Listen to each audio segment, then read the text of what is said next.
All right, everyone. Hey, thank you for coming to the very first Indie Galactic Space Jam.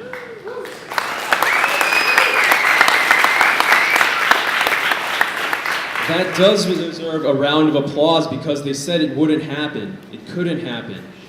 And it's mostly because we only had a little over a month to put this whole thing together. So it was a little bit implausible, but I thought that this was something that had to happen. Space is something that I found very exciting. I think a lot of us did, as we were kids. But space, didn't change that much. I mean, it takes billions and billions of years for things to happen. It's just that maybe some of us lost interest, but it's still cool. So, putting this thing together, I was thinking, with video games, the point of video games is to have fun. And if we mix that up with space, we could create some excitement. So this entire weekend was about creating excitement about space travel and exploration with games. And I think after 48 hours, we were able to put together something pretty cool. We had over 100 people sign up for this. So we completely sold out. And we had about 20 people on the waiting list, which is pretty fantastic for the first time putting this together. So for all of you that are here, you're actually very, very special. There are people out there that wish they were you. So that's pretty cool. We had also a lot of people come in and pitch. And from the weekend, there were even more games that sprung up while people were working on their main games. We have 18 different games that got made this weekend.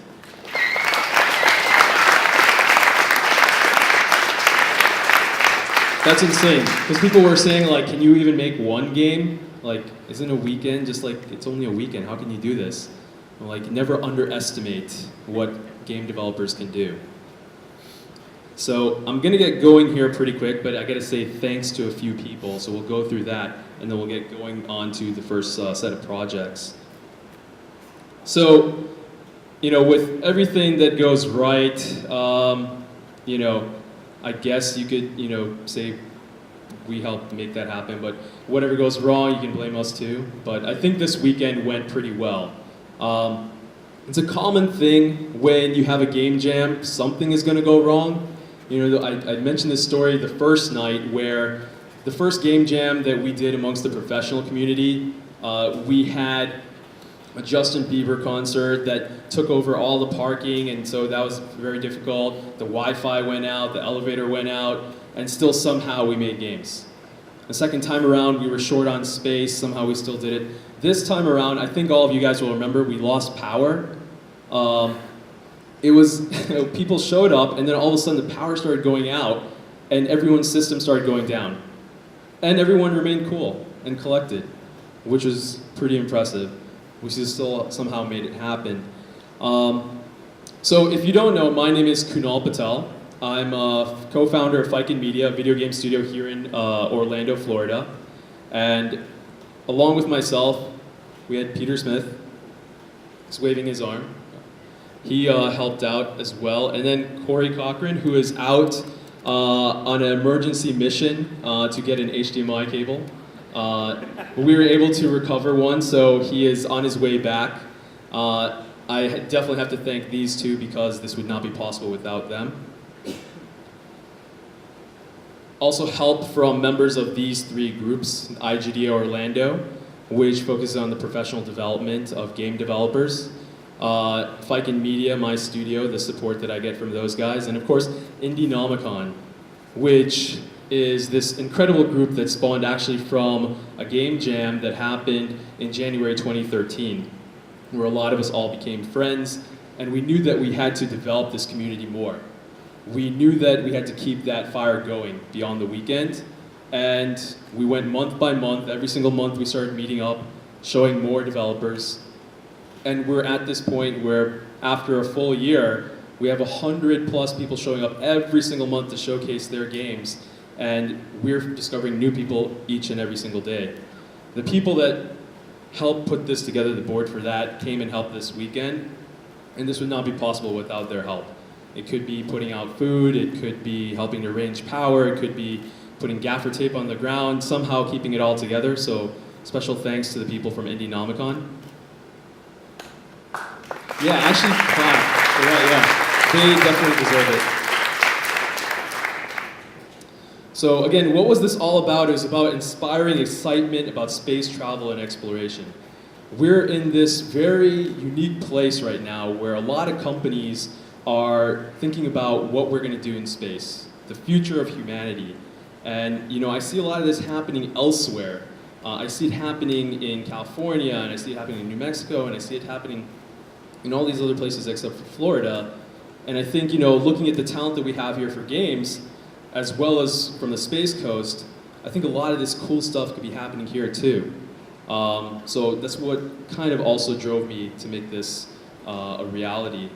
The other thing, the key thing about game jams is that it's about creativity, experimentation, the connections, and community. So this is a place where you experiment, you think you're going to do one thing, and then something else happens. What happens also is that you create friendships. I think a shared goal is the best way to be able to forge like really great bonds. And from this event, I think a lot of you will have new connections that you'll take into your professional lives, and you're gonna have new friends, or maybe new enemies too. But I mean, that's part of the give and take. And then trying something that you haven't before. We thought that after the first night we were gonna have 12 games, and then all of a sudden 18 happened. Also, major thanks to the sponsors that also made this happen. Again, people said, how can you do this with such limited amount of time? Well, I think it's help from these guys. Kinetic Media, a great company here in Orlando. They're in Altamont Springs, and they are good friends to the indie community. They pulled through and were able to help provide. The Orlando Science Center, where we're at right now, major thanks to those guys in order to open up the space on such short notice. They thought this event was cool, and I took advantage of that. And I believe we proved it as well. DMT Source, mobile flight simulators, major thanks to them as well. That also helped make this event possible. Oh no, what's happening?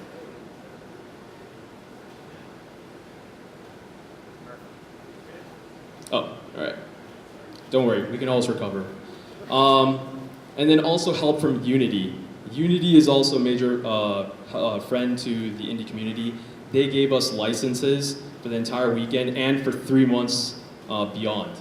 So that's full access to their entire suite, unlimited. So even beyond this weekend, we can continue to develop games, and we have, full support of everything that they offer in their suite. Also, the Economic Development Commission of Florida, Space Coast, they thought this event was cool. They gave us some money to be able to make this happen too. Major thanks to them. And also, David Pankros, attorney at law. He's also a good friend to the startup community here. He's one of the organizers of 1 Million Cups. So he also was able to help us make this happen. So if any of you guys after this weekend begin to start publishing games, you start having to think about, okay, I have IP and trademarks, go see that guy. He'll make sure you don't get sued. Special thanks to these guys right here, Rocket Crafters. They were able to offer up some of their technology that we could use this weekend. SpaceX also offered up usage of technologies and things like that that we could incorporate into our games. And then, of course, NASA. This little company that, some of you may have heard of. They're pretty cool, and they're actually not that far away being on the Space Coast. A lot of them came this weekend, a lot of them, and it was really great. I think it was very inspiring to see them be here. They walked around, they talked to a lot of the developers, put them on the right track. We can go pretty crazy, and they brought us back down to earth a little bit just so we could leave Earth virtually. And we definitely appreciate their help and support. Again, during this presentation, be social. You guys were. I mean, I've not seen 50 notifications on my Facebook in a really long time, and it kept on happening multiple times per day because people were actually Facebooking and tweeting and Instagramming and Vining and doing all these kind of things, and using all these different hashtags like Indie Galactic and Space and New Space and Game Dev and oh yes, continue to do that because I think that makes a difference. It connects us to the outside world, so you can do that. And thanks to some help, we also are now on Twitch TV. Right now, we're being live streamed to the world. So people are actually watching us outside of this area right here. They're watching us from all around the world. Major thanks to a group called She Attack. They made that happen, and they were actually part of this event. So big thanks to them. So for any people out there, if they go to twitch.tv/IndieGalactic, they'll get to see this presentation. So without taking any more time, I want to get going on some of these projects. We have quite a few. It was kind of interesting. I was expecting some teams to kind of start sweating, like, oh, we're not going to make it. Everybody was so calm and collected. It was actually kind of scary, but like somehow you guys did. The first team that we're going to bring up is called Satmain. And they have developed their game using the Oculus Rift, which is a pretty hot technology. So I'm going to pass the mic over to them.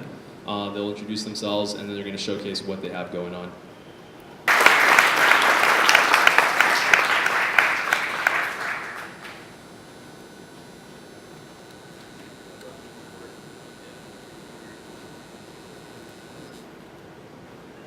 Hey, what's going on, everyone?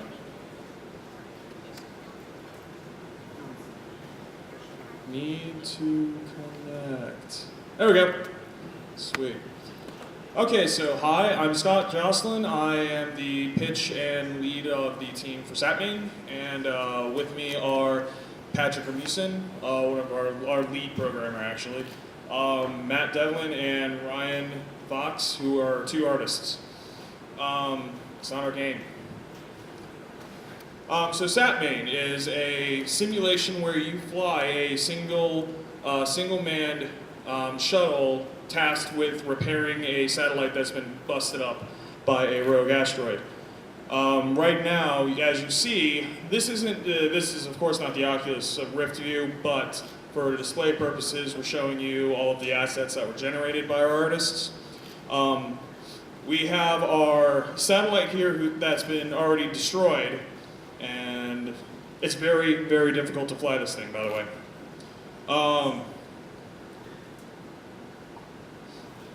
So, the controls of this are actually done on a 360 controller, with the D-pad actually applying thrust to your vehicle. The Unity actually has a programming group of methods that add force instead of translating your object. It adds force to the direction you want it to go. With it, we've actually had D-pad apply force with forward thrust, reverse thrust, port, and starboard. The right analog stick is controlling his tilt, and the left analog stick does the turning and yawing. Right now, he's actually used the grappler to grab one of the broken pieces of the satellite and is attempting to get it back to where it's supposed to be. There's still work to be done. We're going to continue working on this after we're done here. But do you want to go ahead and fire up the Oculus Rift? Because with the Oculus Rift, you can actually see around the cockpit as you turn around. With that, the oxygen and fuel gauges at the bottom there are in replacement to your GUI in terms of how long you have to play this game for. Oh, can't. Well. So we can't play. Okay, yeah, we can't play the Oculus on this because it would divide this display up for the purposes of playing on the Oculus. But any questions at all?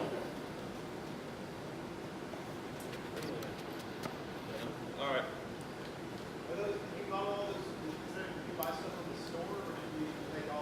All these assets were actually generated by our two artists. Matt Devlin made the satellite and broke it up. And Ryan took care of all of our title screen GUI art as well as the texture for our spaceship.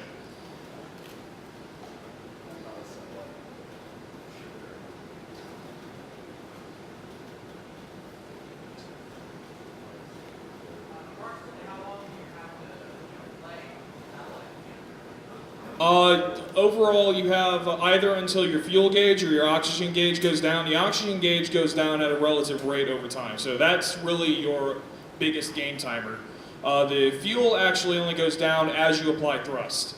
Now, like I said before, it will add force to your ship, so when you can move your ship without burning thrust. When you burn thrust, it just applies the force to your object, and even if you're not burning thrust, if you haven't counter thrusted, it will still keep moving in the general direction you pushed it in the first place.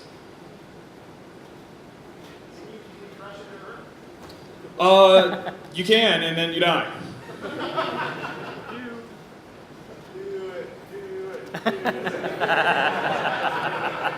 Sorry, he's playing on God mode right now, so can't really die yet.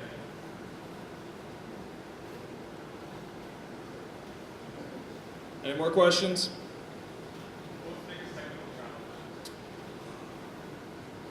That's actually. No, the Oculus has a lot of latency issues, especially DK1. So what we had to do was we had to look at where we could save optimization and look at the code and make sure everything was running smoothly.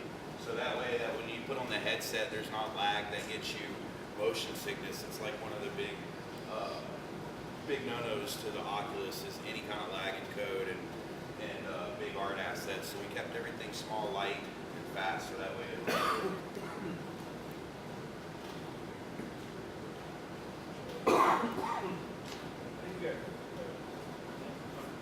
All right, thank you.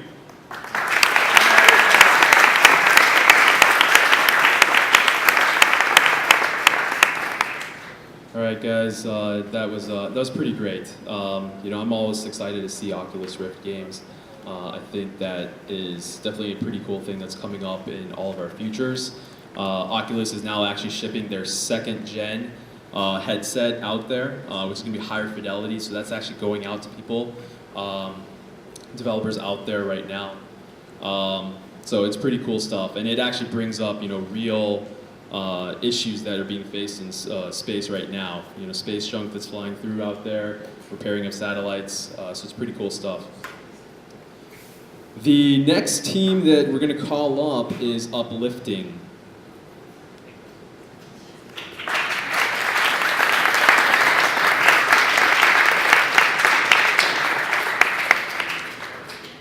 Up is that we have a really strong group here in Central Florida, but the news of this spread out, all throughout Florida.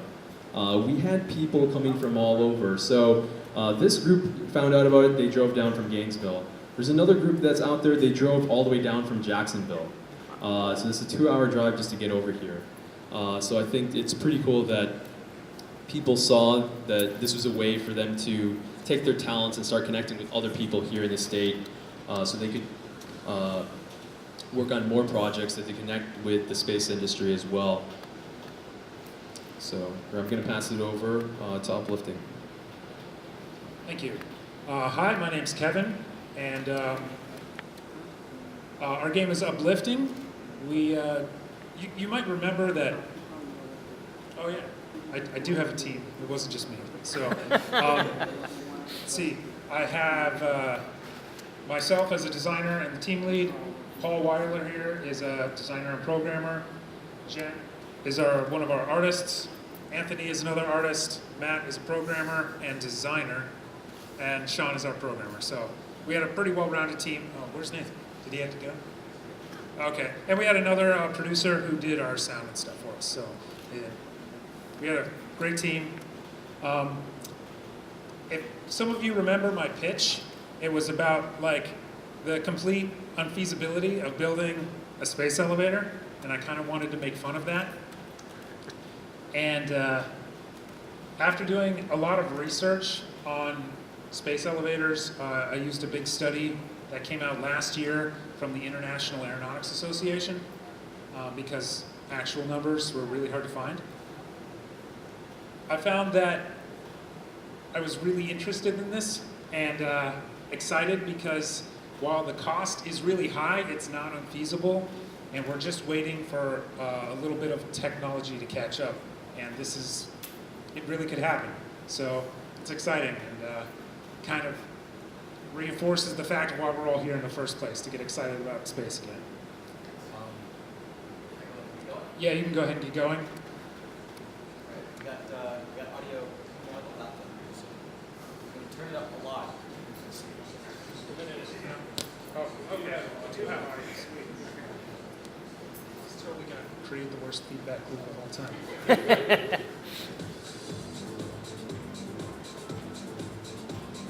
Make a space elevator. Deploying the initial 2,000-ton counterweight costs about $46 billion.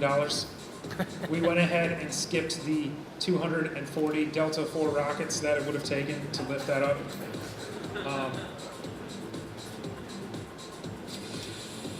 We also kind of compressed most of the cable lifting into about 6 to 7 rockets per load. So it would only take about 10 loads instead of 60 to 70. And that's $4 billion for every 10 loads. And these are calculated off of real material costs and the weight it would take to lift something up to geosynchronous orbit, which is where you would start the space elevator at.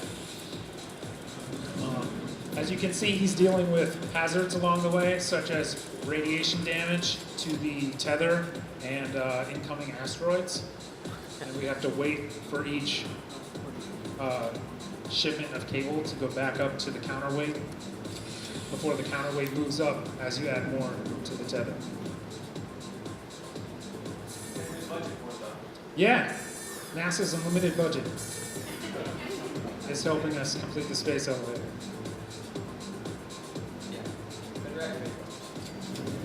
It's a good idea. It will break if you get hit by an asteroid, and then you have to rebuild it, and it costs only slightly more money.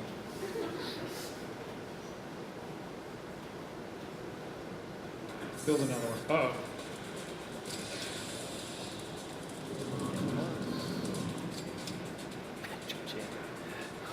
We're only up to 70 billion.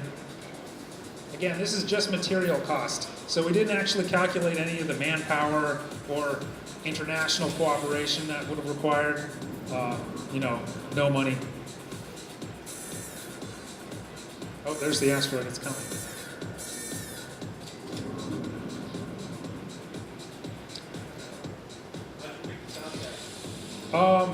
Nathan, our producer, pretty much spent half a day listening to different sounds from a sound library we have access to and put those sounds in. And he completed, you can see the elevator, it's going. He's still saving it from asteroids. Only took $82 billion of materials. Well, that's totally doable, right? I mean, what was our deficit? It's like over a trillion something? 17 trillion? Yeah, Yes. Well, we sped it up just a little bit here. A mega project like this could take anywhere around like 10 years or so to actually complete, because you'd want to do it safely and not kind of like, let's just move out of the way of that asteroid. And it would take a long time to create the material. So that's the biggest thing holding us back right now is the material for the tether. We can only make a couple inches of it at a time and not 36,000 kilometers worth of it. So, but the scale of the distance here is relatively accurate. So, okay, are there any questions? Yes.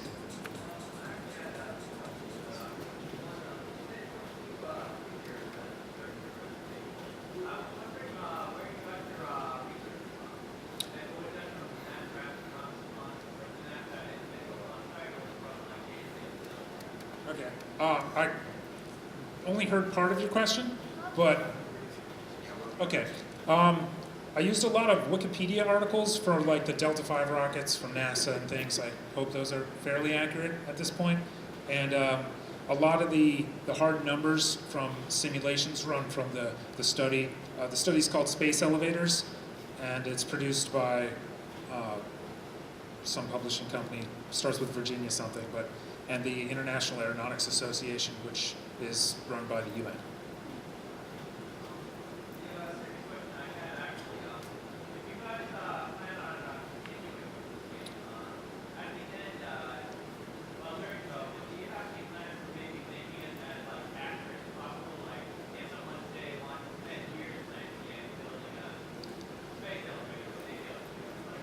So the question was, do we plan to continue developing it? At this point in time, I don't think we are, unless we get some like really big interest. And I believe our original like intention for this was to be as accurate as possible. You know, we would love to have all the real numbers and make it a simulation type of game, and take almost like a civilization type of approach. Thank you. So that was really, really cool, and that did not cost $82 billion to make. So we saved a lot of money by holding this weekend event. And thanks. Another cool thing is that all of these games will actually be available online. So all of you in the audience can actually go and play this. We'll have this posted on our Facebook, on the main site, so you can actually download all of the games and play them. And there's also a place to be able to leave comments on each and every single game. So if you have additional questions, you can leave them there. You can tell them how awesome it is or how much it sucks. You know, you can have free reign for that kind of stuff. And that, you know, you can leave your 2 cents on that. The next team that we're gonna have go up came here from Jacksonville. They drove down through the heavy rain and made their way here. So this is Martifacts. So give it up for them.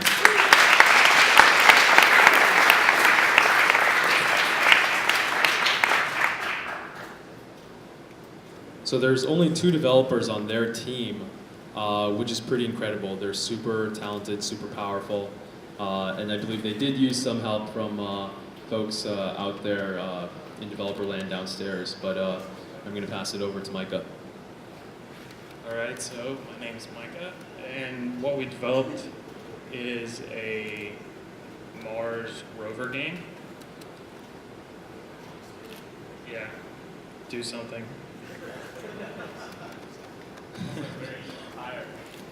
Yeah, we're extremely tired. So basically the goal of the game is to collect artifacts on Mars. And what you're going to do is, we actually looked up 4 different types of rocks, some of which I don't even know how to pronounce.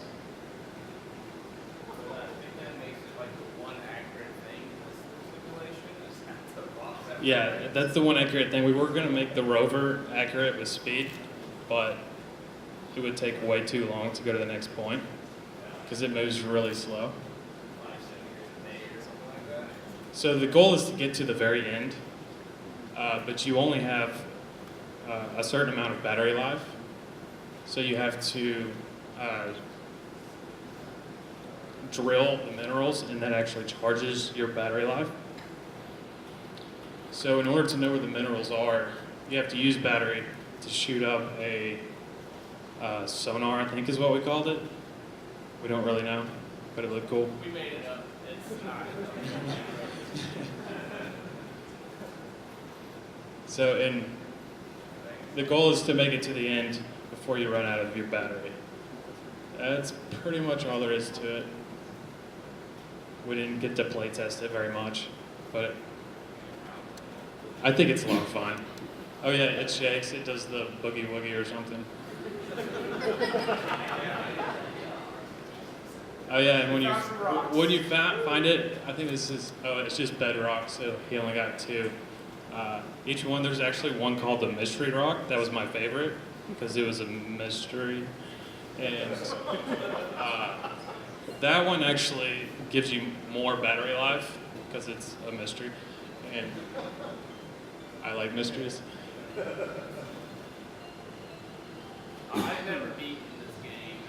I beat it once.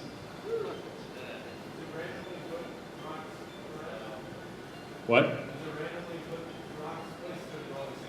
No, we would like to do that. That would be awesome. But Yeah, we have a lot of like some ideas, but 2 days doesn't give you a lot. So yeah, 2 days, 2 people. The music actually comes from oh yeah, friend of ours. a friend of ours that basically just said, "Hey, we might need some music," and he sent us like 5 songs. So there's a full soundtrack.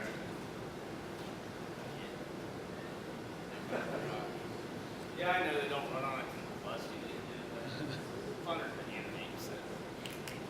And I know those things really don't like transform and do all that good stuff, but it's artistic license, right? Makes it a little bit more fun to make. But who would I be if I didn't mention this? Because I developed it, but the game actually uses a tool called Uframe, which is on the Unity Asset Store. You can download it. It's basically a visual tool where you can build games extremely fast. So in the 2 days with 2 developers, well, 1 artist and 1 developer, we were able to build this game and fully fledge it out. So, is there any questions?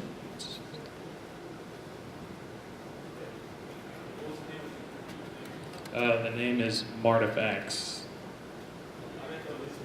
Oh, Uframe. Yeah. Is there any audio to it? Or is it just Yeah, it's not very loud. Oh. It's on my computer speakers. They should have invented VGA with audio.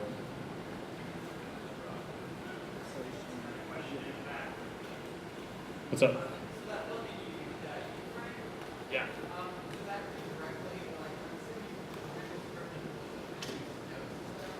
Yeah, it uses nodes, but it's not like Playmaker. It's more for the developer, but you kind of like lay out your entities and the relationships, and it. Yeah, it actually generates C#. It generates an entire code base using a Microsoft-based pattern called MVVM. So if you're a programmer, it's definitely a tool that can speed up your productivity.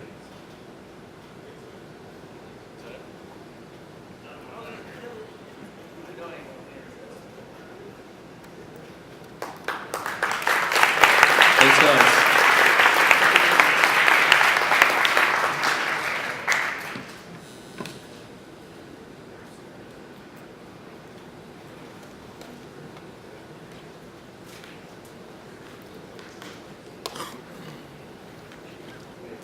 Paid $8 for it.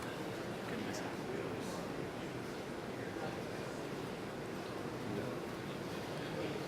So, I wanted to get those guys to present because they drove so far and they still have so much more to drive.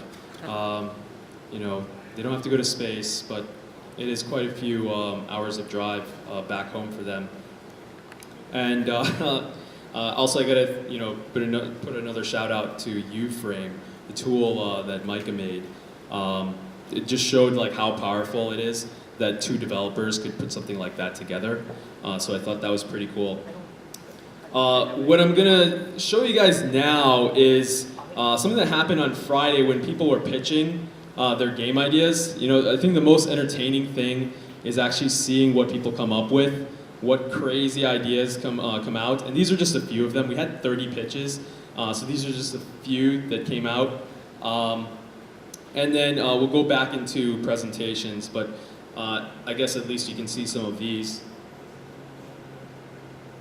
Let me just connect the audio.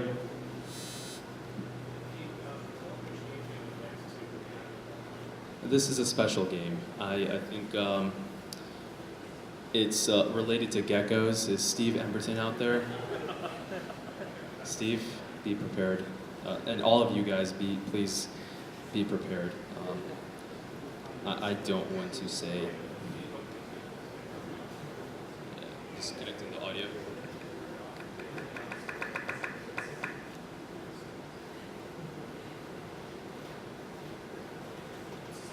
All right, so hopefully this plays. And these are some of the pitches from Friday night. It's kind of a nerve-wracking thing to just come up in front of everyone and pitch these ideas related to fun things and games and then incorporating space.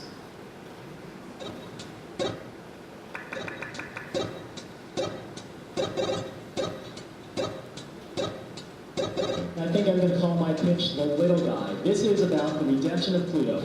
My idea is for a game called Smuggler's Run. The name of our game is JUMP, which stands for Joint Unkept Nimbus Cleanup. The game I'm pitching is called The Big Bang, Collaborate or Die. The game I have to propose is called Waste of Space. The name of my game is, I'm trying to salivate when you hear this, Galactic Fried Chicken. I'm pitching a game called Sat Main, which is short for satellite maintenance. You are the pilot of a one-man repair vehicle tasked to repair a satellite that has been damaged by an incoming asteroid. My game is called Space Ride. You're on Earth and you go into space and you ride to Mars or any planet you want, listening to great music, and you guys can take it from there. Essentially, I want to take the sponsors from Rocket Crafters and take their Sidereus space access system and build a low atmosphere and then, of course, a microgravity-based flight simulator, which would allow you to take off from a spaceport, go into space, launch your actual payload, and then attempt to land while viewing that payload success. It'll probably come back down. Good luck with that part. All right. Basically, it's an educational system. So my team will be making a rover exploration game set in the future. So basically the idea is around an evil scientist is going and creating havoc in the universe. So it's basically a creative story overlapping with simulation games. Quick question. How many of you live on a sustainable planet, a planet that can sustain life? Think about those units. In this game, it's an Android game set thousands of years in the future where you deliver authentic 20th century style fried chicken from Earth to the billions of very hungry human colonies that have been spread across the universe.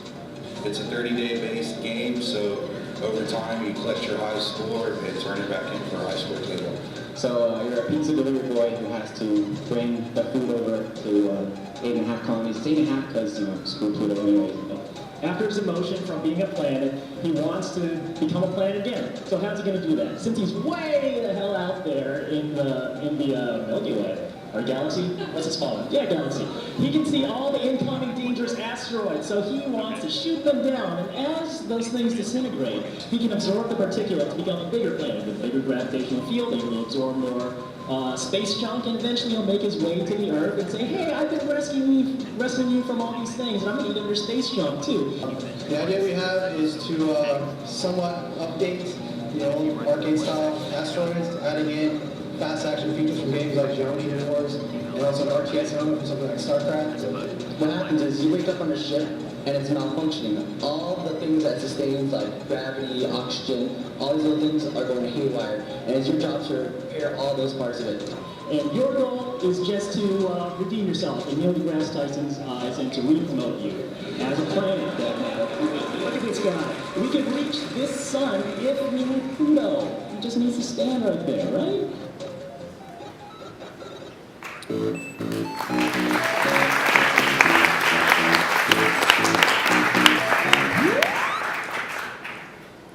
So, it was pretty crazy. There were so many pitches, and the fun thing is that you have real science that's incorporated in there, but you got to have fun stuff around it. So you'll play through and you'll educate yourself on the things that come along the way. So I'm going to pass the mic here to Steve Emberton about a game that he put together in a relatively short amount of time. And this is based in real science. Once you hear the title, stay with him. Let him go with it. So I'm going to pass the mic to Steve, and he's going to tell you about his game.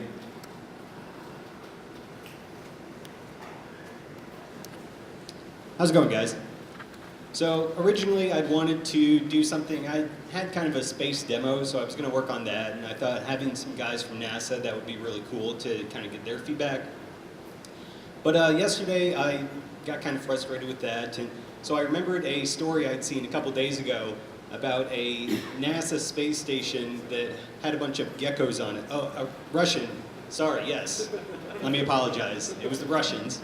A Russian space station where they had lost contact with it, and there's a bunch of geckos on the space station, and they're presumably just having a bunch of sex, these geckos. So I thought that it would be fun to make a game with a bunch of geckos floating around doing it. And so I present geckos doing it in space. So basically, you have female and male geckos just floating around in zero G. If two geckos of the opposite sex meet, then the female becomes pregnant. If two geckos of the same sex meet, then they fight to the death and one of them dies over mating rights. So you have to collect 10 of each sex, and you have a limited amount of cages that you can put geckos in. So you have to avoid collecting the dead ones, or else you just fill up your cages, and have to kind of strategically manage the gecko population. If you run out of one sex, then obviously they cannot mate anymore, and you're out of geckos. So the gameplay is pretty much there. It's just obviously they're capsules now, but with some actual geckos, I think it's got potential. So I'm going to keep working on it. It's kind of fun to play with, and it's kind of fun to just sit and watch the geckos spawn as well. So if you like watching geckos do it, then it's the best gecko doing it sim there is. So there you go.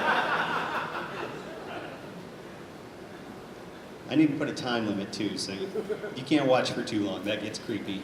All right, so that is Space Geckos doing it.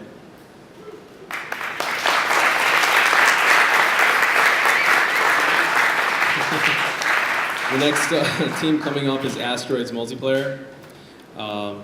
Yeah, so that's real. That's real, and you know it's uncontrollable.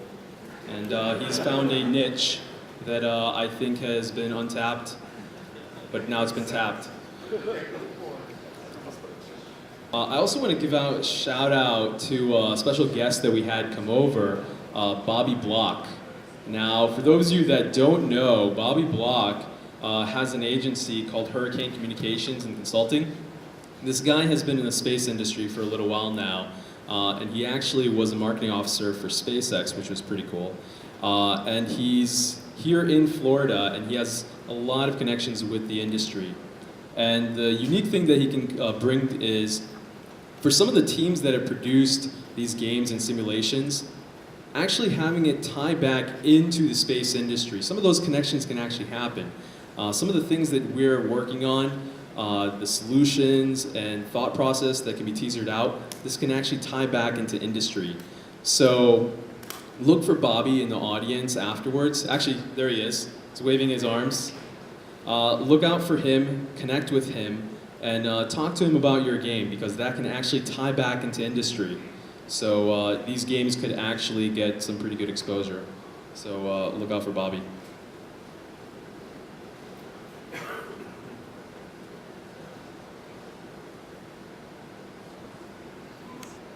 All right, so we had a very ambitious goal. Try to do multiplayer asteroids in 2 days. So right now, this is all I can really show you. We have asteroids moving. We have another demo which actually has some movement working, which I'll try and set up in a second. But so for the technologies we're using Node.js in the back end. That was somewhat the easy part. The hard part was getting Unity to do what I was hoping it was going to be able to do. We have this, let's rerun this, try to show you all this stuff.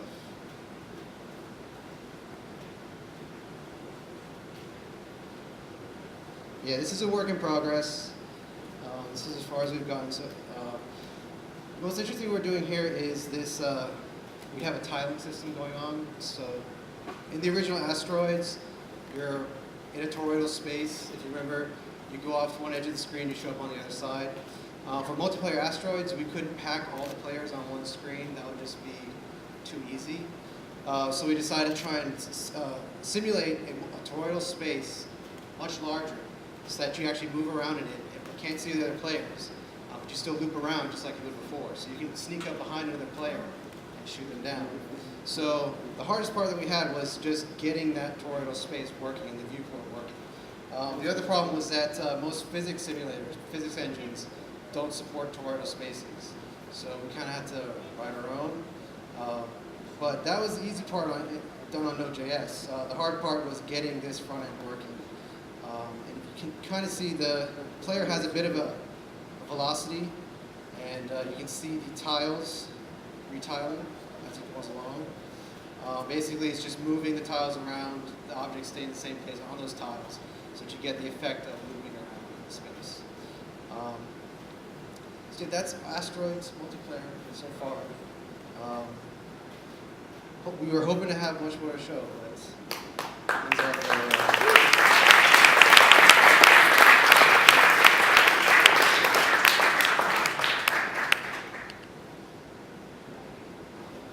things to be able to build all that stuff just in these 48 hours. The next game coming up is Mission Space Recovery. So, Mission Space Recovery. Yeah, and just so you guys are prepared right afterwards, the next one is Pet Rock. Stick with them. Pet Rock. They're coming up next. So I'm going to pass over to Mission Space Recovery.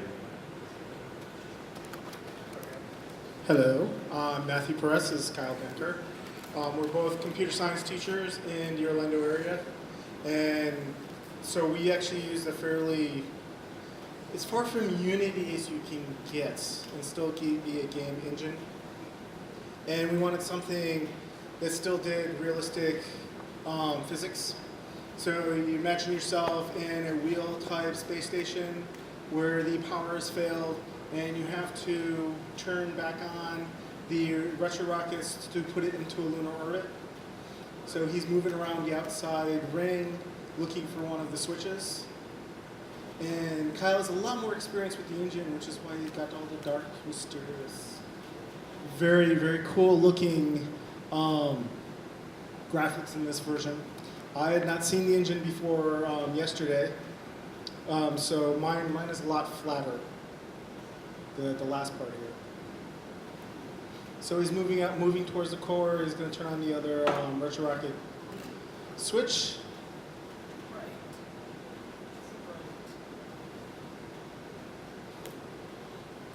And then in the core, and now there's your space station being controlled from the control center, putting it in a lunar orbit.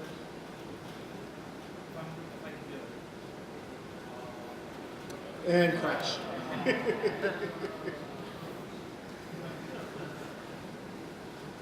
And that's pretty much it. He's going to try and see if he can put it in orbit. And while he's doing this, are there any questions anyone want to ask? What's the name of the engine? LibGDX. Is it OpenGL? Yeah, it's OpenGL. And I know that because my video driver wouldn't support it when I got here Friday. So I spent the first 12 hours just getting the engine to work on my laptop. I'm also fairly proud of my little cartoony version of the moon there. Some ways that we talked about expanding it is giving a multiplier if you manage to get it with just one of the retro rockets. You get half the amount of time to do it. Expanding the space station, turning it into more of a maze, randomizing where the switches are. You also have to be within a lunar diameter before the countdown timer goes. So you have to be in orbit for 25 seconds before you successfully complete the game. Which isn't going to happen. Anyone else? Okay. Look for it in the Android App Store and in iOS. Good job, guys. So that was pretty cool, putting that together in just a short amount of time.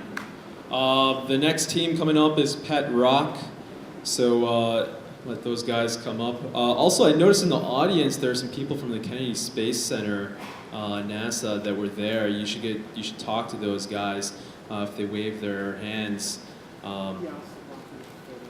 So you can go check out those guys a little bit afterwards. They're fun to talk to and they know a lot of stuff.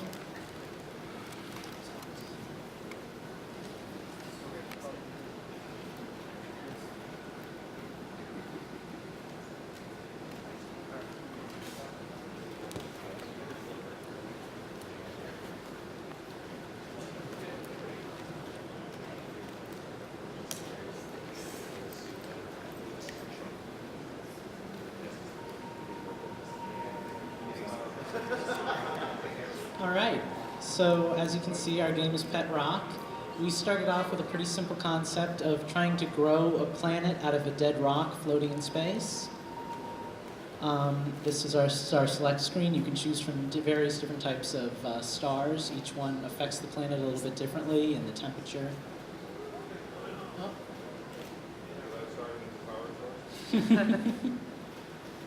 But are you still able to control it? All right. Well, it's a rock simulator, a planet simulator, and the various aspects that you can see are all controllable, and they impact different ways that the planet grows and develops. You can grow an icy planet, a fiery planet, or anything in between. And we hope the ultimate goal for the player will be to try to grow a sustainable planet that contains water, plant life, and ultimately living creatures. So I'm going to pass it off to one of our programmers to go over some of the more technical specs, because we put a lot of work into it, and he knows exactly what goes into all the scientific stuff. So. Well, the programming team in general, like these two guys here are responsible for a lot of the equations that go into it, because you can't see from the front end here because we wanted to, because it's a blue screen, you can't see anything. It's actually part of the build. Oh no. So, do I continue? So, anyways, from the brief glimpse that you saw, you can choose your star type, which would give you a temperature, and we have a set of simple variables that go into complex variables. So you can adjust, rotation, distance from the star, axial tilt, all of those things, and then you can add elements to your planet as well. And all those simple variables will control magnetic field, the stress, so the geological stress of your planet, the atmosphere, as well as the temperature and the gravity and the mass. So all of those go into calculating what type of planet you're creating. So if you create there you go. Okay, so go ahead and turn the distance all the way up. So when he gets the distance all the way up here, the planet is going to heat up, and so it will start to turn, see if you see, it starts to turn fiery, if you can see that. So the planet is now turned into basically just a fiery molten ball. So the goal of the game is to get kind of everything balanced so you can develop an atmosphere, and then from there you'll start to develop water. But if you put too much hydrogen, he's frozen his planet now. If he puts too much hydrogen, he'll also make a water world. See, water. So the most exciting thing about our game, we found that you actually, once you knew how to do it, you could make a planet with a population and everything quite easily, but we actually have gas giants in there, so if you add too much atmosphere, it just becomes a gas giant, and then you can make your star go supernova and blow off all your atmosphere and start over. So that's actually in there, as well as obviously different size planets and stuff like that, and different types of stars. That was just our blue class K star, I think, or class B star. Okay. Yeah. I'd just like to say that even though we're having some technical difficulties and you guys might not get to view it here, I'd really encourage all of you to try downloading it for yourselves and giving it a try. It does itself much more justice when you try it by hand and you try it yourself anyway. So, despite our lack of visual representation, I guarantee you it's a quality product, and I know you'll enjoy playing it. Any questions?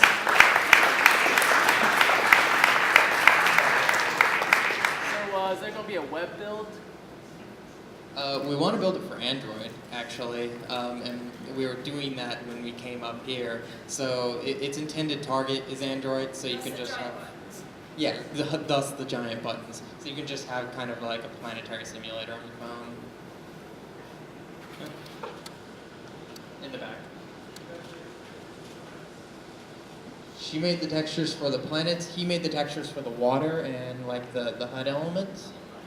And environmental stuff like clouds and stuff like that. Yeah, you didn't get to see, so foliage and population. Yeah.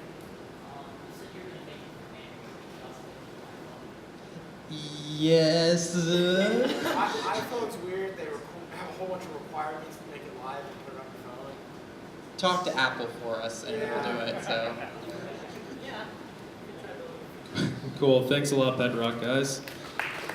So the next group that's coming up, this is actually pretty insane. These people are insane. Just prefacing you. The next game is Rocco's Midlife Crisis. Everything is over the top. Nothing is under the top.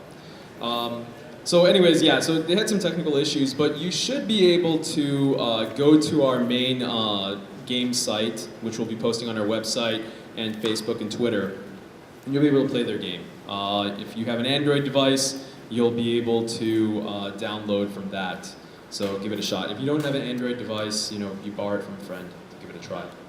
So here I'm going to pass it off to Nate for his game. Thanks. Because I just want to put the microphone near the computer when we play, because I want everyone to hear Beth's hard rock and roll jams that she did for us. So yeah, this is Rocco's Modern Midlife Crisis. I hope all of you guys are ready for some hard-hitting scientific facts. Because fact number one is that everything in this game is 100% scientifically accurate, because we used information such as Wikipedia pages after I edited those Wikipedia pages. So we learned two things from those Wikipedia pages. Number one, asteroids love other asteroids. You can tell if you look at asteroid belts, they're very colonized people. And number two, they like to destroy everything else. So enter Rocco, a modern, everyday asteroid. Rocco has a longtime crush named Roxanne. We may have started developing this game because I love puns, and I thought this was perfect for it. So in order for Rocco to impress Roxanne, he decides to destroy the biggest thing in the universe that is known to him, the sun. So in order to do so, Rocco needs to basically enter the gravitational field of each of the 9 planets, including Pluto, in order to speed up and hit the sun at maximum velocity. So, without further ado, Sebastian, you can start playing. Yeah, and so we like to describe this game as like a children's picture book read by a rock star. You can probably tell if you see our enemies in the game. They're all like heavy metal satellites and space pirates.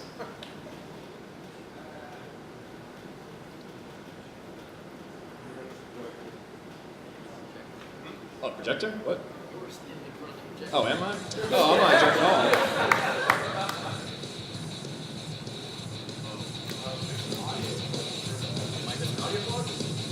Oh man. Where is it?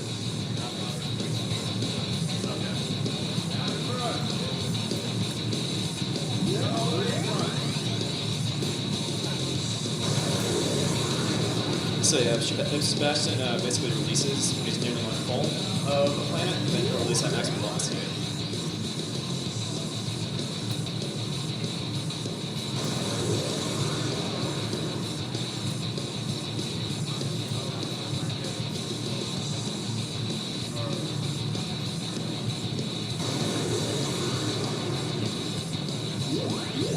Also in this game, kind of like a golf game, if you hold up, you can rotate your player, kind of golf ball, and then it'll rotate faster.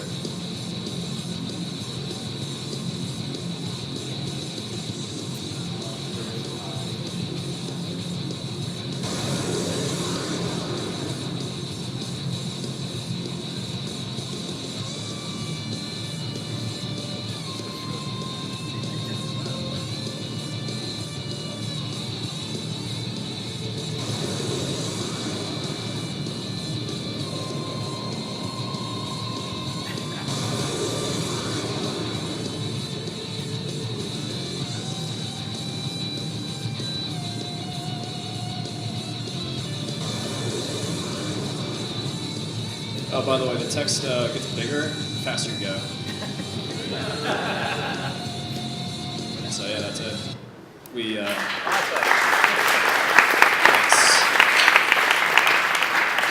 So yeah, the team is me. I'm Nate. I'm the lead and the designer, designer programmer on it. John was our tech artist, and he also modeled all the planets and Rocco.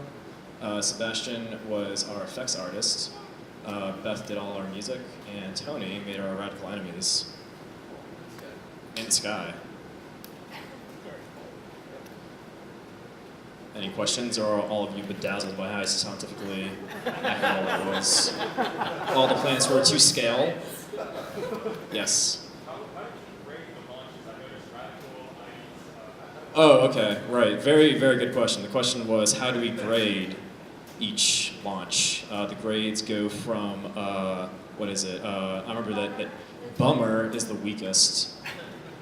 Ite, no L or R, Ite, and then totally excellent, and then Radical.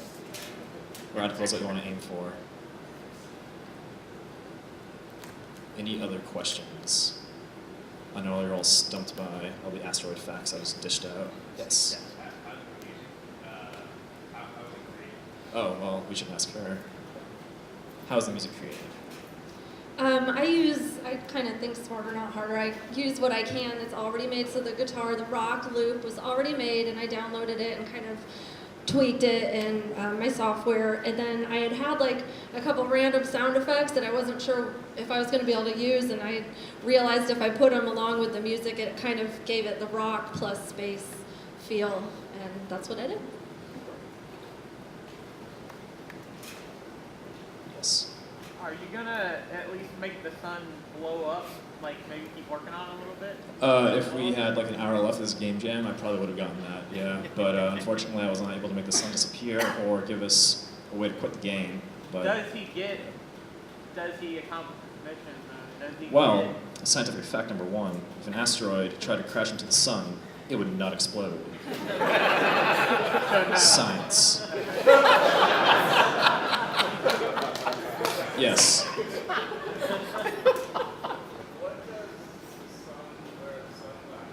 Why does the sun wear sunglasses? Did you eat any cereal in the 80s or 90s?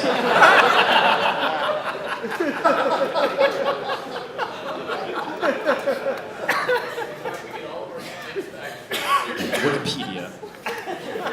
Anyone else? Yes. What happens to Rocco? What happens to Rocco? Rocco eats cornflakes in cornflake asteroid heaven.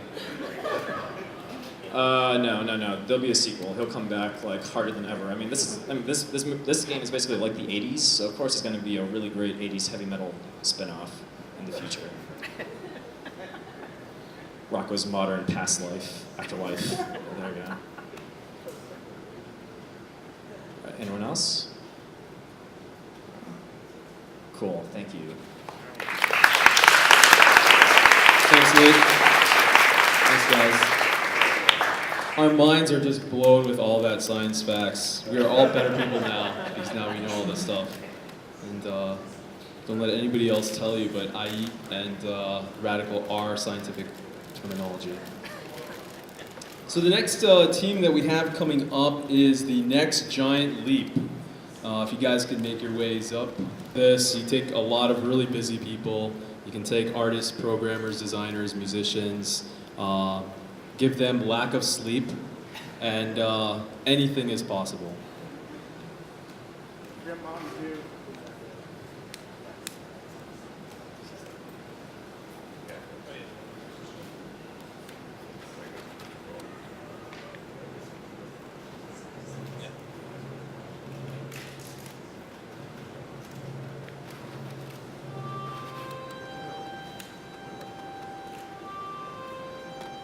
On July 20th, 1969, Neil Armstrong and Buzz Aldrin walked on the surface of the moon. For the first time in history, humans walked on a celestial body that was not the Earth. 60 years later, man's sight has shifted to our nearest planetary neighbor, the red planet, Mars. Are you ready for the next giant leap?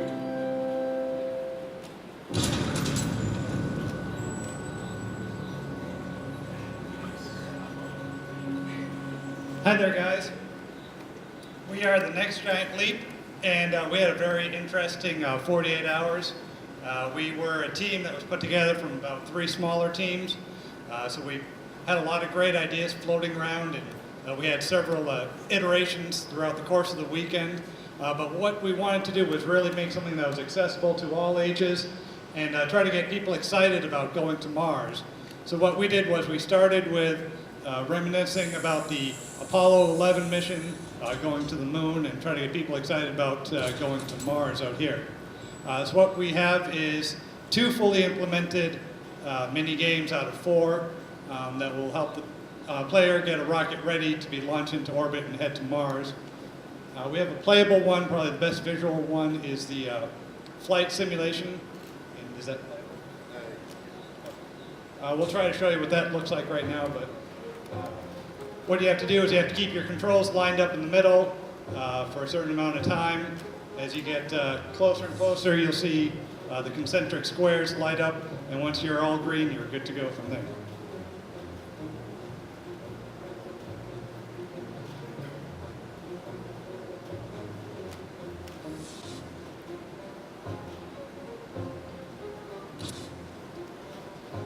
And once you do get to the very end, you have a cool animation with the rocket lifting off and some more sweeping music to inspire us all out here.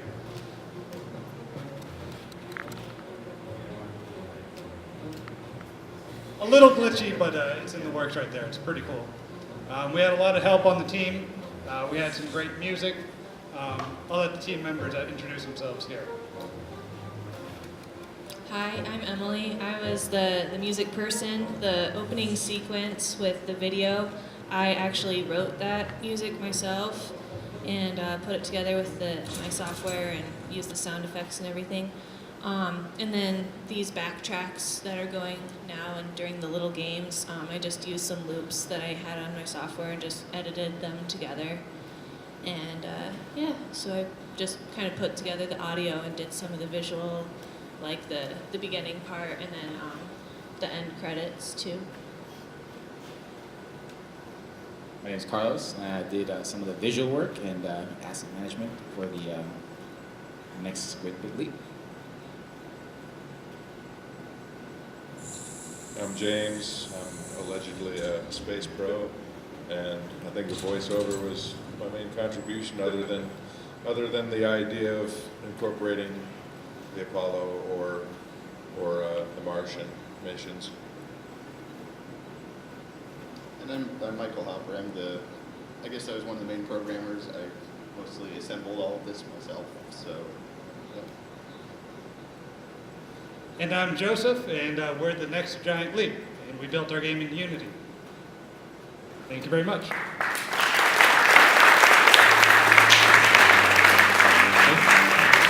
The next team coming up is Skeleton Crew. If you guys can make your ways up. I believe it happens through a Pong game.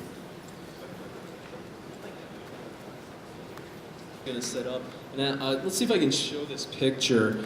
You know, part of game development is making things possible at any means necessary. So Emily, who was on that previous team, she had a French horn, and they snuck up into a stairwell and then recorded right there. That was the quietest spot that we could find. So she actually brought a French horn, and Jay... You guys caught me. I'm wearing my same shorts again. Yeah, you know, wearing the same clothes, showers, it's all optional, you know, this kind of weekend. But anyways, ingenuity will strike everywhere, and we'll make things happen.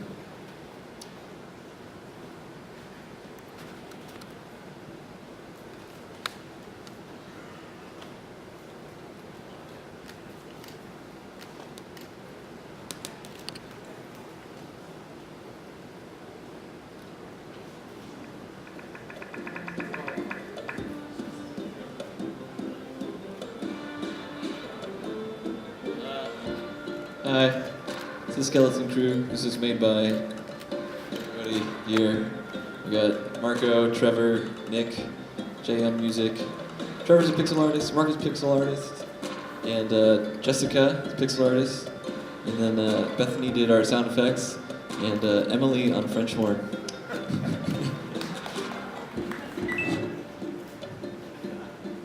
And then, let's see, so I didn't make a realistic game. It's not a simulator per se. We have interesting aliens. These are the dub Spockamites, and they say witty stuff while you guys battle in space. I'll do my best Spock impression. I shall write a mathematical thesis on why you will fail. So, you know, whatever. And so, how you play the game is you select a little skeleton crew here, and you activate the modules by standing next to them. Here's your weapons. I'll make this guy do the shields. And then, they're like old school pirates here. They're gonna harpoon the other ship. And then you can go over and take them out.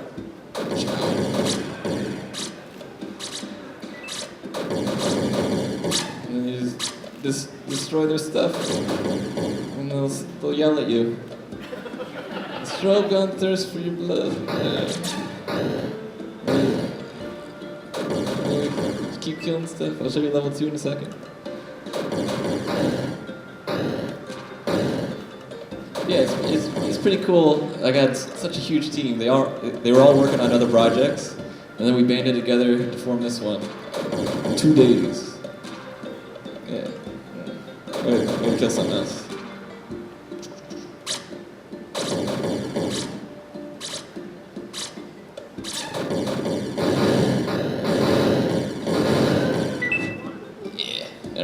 These guys are the Tysonians, the Neil deGrasse Tysonians.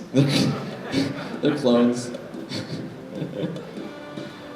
But yeah, there's like a little bit of strategy over, like, do I go for the do I try to destroy their terminals, or do I try to take out because if you destroy a shield terminal, it'll take out their shields and stuff. These guys just want to take out all the Neils. Sorry. How'd you guys get to read that one?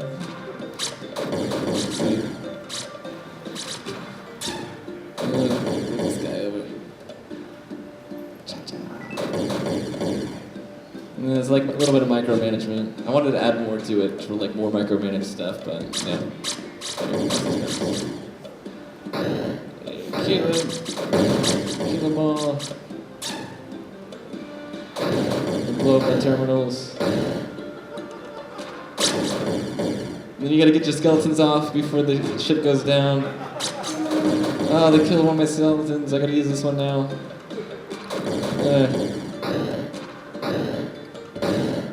Get back over. Get back over. Ah, stupid shields. I'm messing up my own game. Oh. These are the Elemental Alliance trademark. And then it's the same deal. I only got 2 skeletons left, so I'm gonna lose. I might lose here.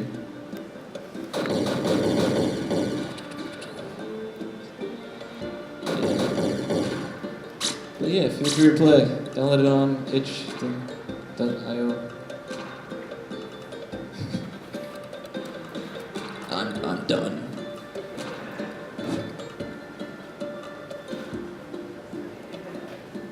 Thanks, guys. That was Skeleton Crew. So the next game coming up is New Space Flight Simulator, if you can make your way up. But that was pretty cool. It's a little bit nostalgic, bring up some fun stuff.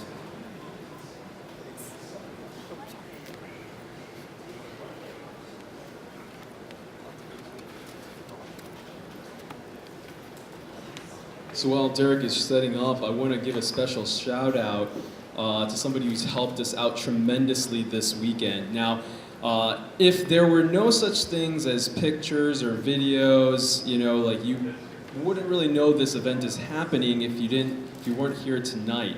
It's really important to be able to spread yourself out socially, and we had an expert in house. I just want to have her wave. Bree, where are you?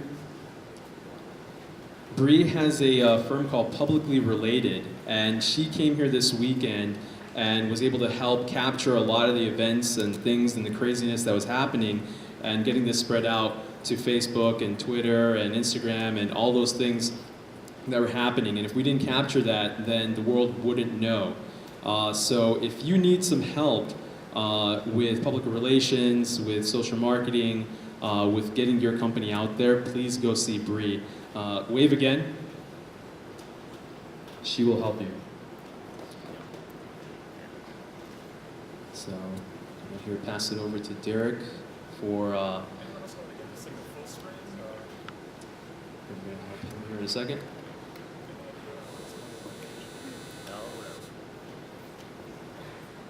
Right after this game, I'm going to call up Rover Expedition, if you guys can be prepped.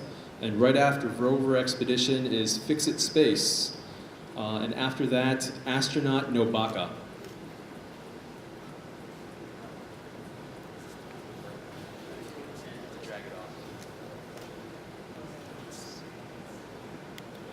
It's going. Sir, I want to get them keep his names up there. All right, passing it off to Derek. Hey guys, how's it going? My name's Derek Tischler, and I worked on New Space Flight Simulator. Our hope was to take the Rocket Crafters product challenge and try to use their actual space access system in a very simple, quick-to-make game. Things didn't work out too well because our scope was a little bit big. First, before I show you the game, I want to introduce you to the team.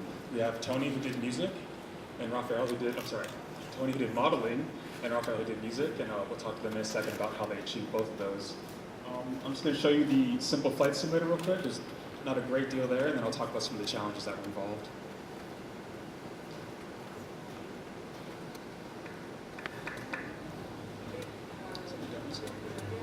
Okay, so let's just get this bad boy in the air real quick, and then we can talk about what actually went into making the game and some of the challenges that were involved, so we don't crash. Oh God, okay. All right, I'm just gonna let him think about that. Hopefully he'll make it. So unlike my previous flight simulators, the real challenge with this game was switching to a spherical-based terrain asset, which was available in the Unity Asset Store. The real challenge with this, as some of you may know, is Unity simulates gravity in a very simple way, just using the down vector on the global axis. So we had to switch to actually a central force in order to calculate gravity properly over the entire sphere, so you can be anywhere and still fall toward the surface. Also involved was modeling the air density and the drag on the aircraft, as well as the engine outputs based on altitude. And looks like something broke already. Fantastic.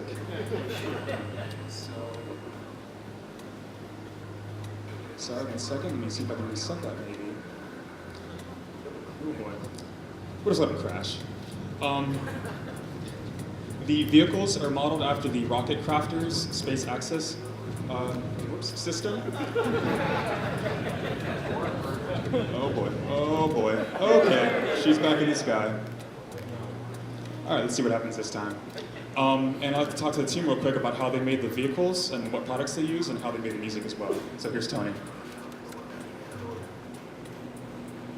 For the vehicles, I mostly used, I couldn't find a lot of blueprints, so I found some blueprints of the Concorde shuttles that have been in use. And then we had some imagery of the new vehicles that Rocket, I can't remember their name, unfortunately. Rocket Crafters were using. So I modified the Concorde, which I modeled in Maya to resemble the Rocket Crafter vehicles.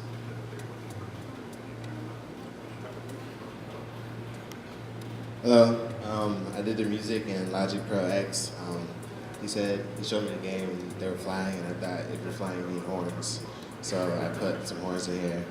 It's kind of got a kind of urban feel as well. So yeah, check out his game on the website, and you'll be having fun flying.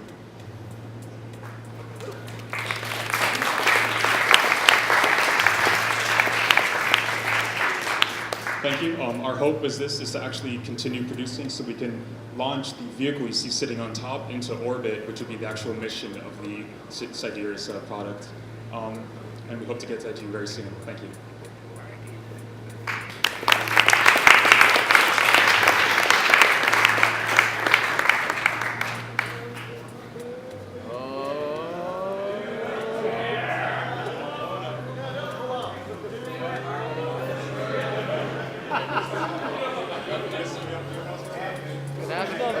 7. Oh, what a tease. Thanks, Derek. Yeah, we couldn't show that. To find out what's possible, download that game. We'll have it up on our games page. Just want to call up Rover Expedition, if you guys could head up, set up. So that was pretty incredible actually to put that together in just only 2 days. And that's actually taking into account Rocket Crafters, which is actually a company here in Florida that's developing a space plane that will be able to travel up into low Earth orbit several times per day and then travel back down, kind of like an airplane. So that was pretty cool for him to incorporate that. Also, for the leader of Skeleton Crew, Theory Giorgio, he's going to be presenting his game at Indienomicon coming up. So if you guys come out to that, you'll get to see his studio present their game. Coming up when? Coming up the first Thursday of the month. I believe that's August 7th. So on August 7th, you're going to get to see his new game. Set up. Thank you. All right, so real quick, I'm gonna give a brief introduction to us. I'm Chris. I was a programmer and helped design the game as well. We had Jess doing texture and models as well. Jeremy Boggs, who also helped with design, programming. Brandon, who did programming and design, I guess, as well. And Clayton, who did a lot of our 3D models in there. So we had Barry working also on 3D models and art assets. And also we had Raphael doing our music, and sounds awesome, and sound effects. So yeah, so our game was called Rover Expedition, and basically it's, you take the role of a rover that's on a Mars-like planet, and your goal is to terraform the planet and make it habitable. So there's different tasks you have to do in order to make a planet habitable. Part of this terraforming process is requires a lot of different things. So what I was doing research into it, which I kind of briefly touched on when we set this up, there's 2 main things you need in order to terraform a planet, at least a Mars-like planet, because there's been a lot of theory as to how to do it. So those 2 things are atmosphere and heat. So you can kind of create a stable environment and atmosphere, so you can create plant life and animal life and human life. So there's been a lot of speculation as to how to do that with Mars, and it's kind of commonly thought that Mars used to have a habitable environment with water and atmosphere, but it lost that at some point, and they think one of the reasons why they lost it is because when there's water present on Mars, I guess, it reacts with the atmosphere that was on Mars to kind of carbonate the air onto the surface of Mars, and that also happens on Earth too, but it's counteracted by plate or tectonic activity on Earth. So volcanoes that'll counteract that and create heat to dispel that. But Mars doesn't have the same tectonic activity that Earth does, and so that's probably another reason why it lost some of that atmosphere and it kind of just froze. So that was kind of one of the first steps we wanted to do to terraform this planet, was to get seismic activities going, so you can have volcanoes going and to create heat, which will allow you to create an atmosphere, because then first that'll allow you to melt the ice and create water, and you can have the water cycle going, so you can have a atmosphere. There's a lot of other things we wanted to add too, in addition to that. Another reason why Mars lost a lot of its atmosphere was because of its magnetic field wasn't strong enough to protect itself from solar flares. So that was another cool thing to do. So basically what we ended up doing in our game was we had a couple different tasks you had to do to lead up to plant life, which is the ultimate goal of the game. So the first thing you have to do is you have to go and start the seismic activator, I guess, which basically is just a giant piston that hammers the ground, and that's supposed to create seismic activities. So you can see there, that's kind of what it looks like. Unfortunately, we weren't able to have a piston in there. Actually, hitting the Earth, but that's what it looks like. So once you do that, that'll like create heat, so the planet will be warmer to be able to support atmosphere, and that'll allow us to like create clouds. So that'll be the next task to do. So, and you can see it's pretty simulator-like. So it's I think someone else who did a simulator, like a Mars rover type game, mentioned this as well. But we simulate like real Mars gravity in this game. So you kind of like, I guess, are a little lighter, but the thing is, like, if we simulated actual rover speed, you'd be like going really slow, so you wouldn't be able to get anywhere. And as it is, it's like hard enough to navigate around the terrain, which I'm sure is a real issue you have to worry about controlling a rover. So it's that's kind of like a simulator aspect of it, which is it's pretty cool still, because you can see it's no easy feat. So yeah, we did integrate Oculus support, but it's not working with the projector because of the resolution. But we did have Oculus support, so we were having a little bit of technical problems. But if you guys want to play it, we will have it downstairs, and you'll be able to put on the headset and drive around. We have a really fantastic model done by Clayton.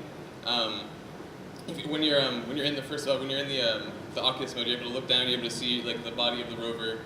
And it's like very highly detailed. I think he was using a reference of the actual Curiosity rover, and the audio was done by Raphael. Yeah, he did our audio. He did our sound effects as well. He did. We have the sound effects for movement as well as the camera movement, and the backing and soundtrack. Can you turn the audio up? Yeah.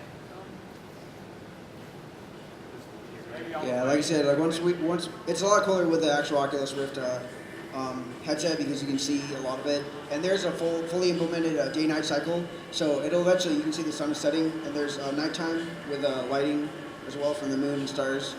But yeah, I guess that's our game.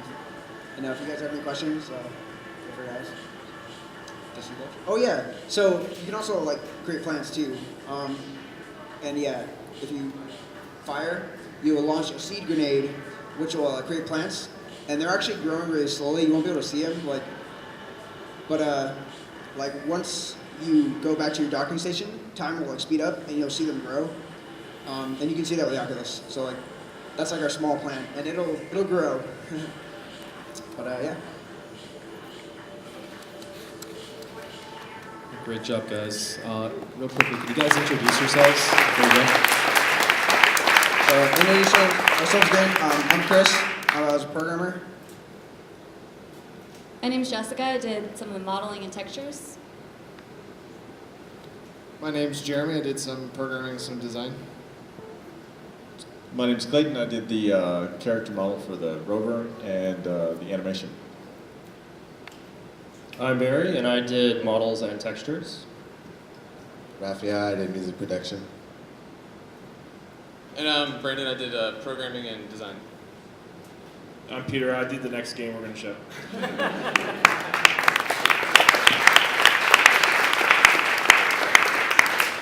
So we actually made sure that Mars was up there, just to add additional effect. So that was pretty cool. That was actually a pretty good looking game. Here's And a beautiful image of Earth called Blue Mars. he wanted to switch back to Earth because, that's where we are. That's where my game takes place. So this game is called Fix It Space. I'm going to pass it over to Peter here in just a little bit. Space dating sim. Kind of an interesting game.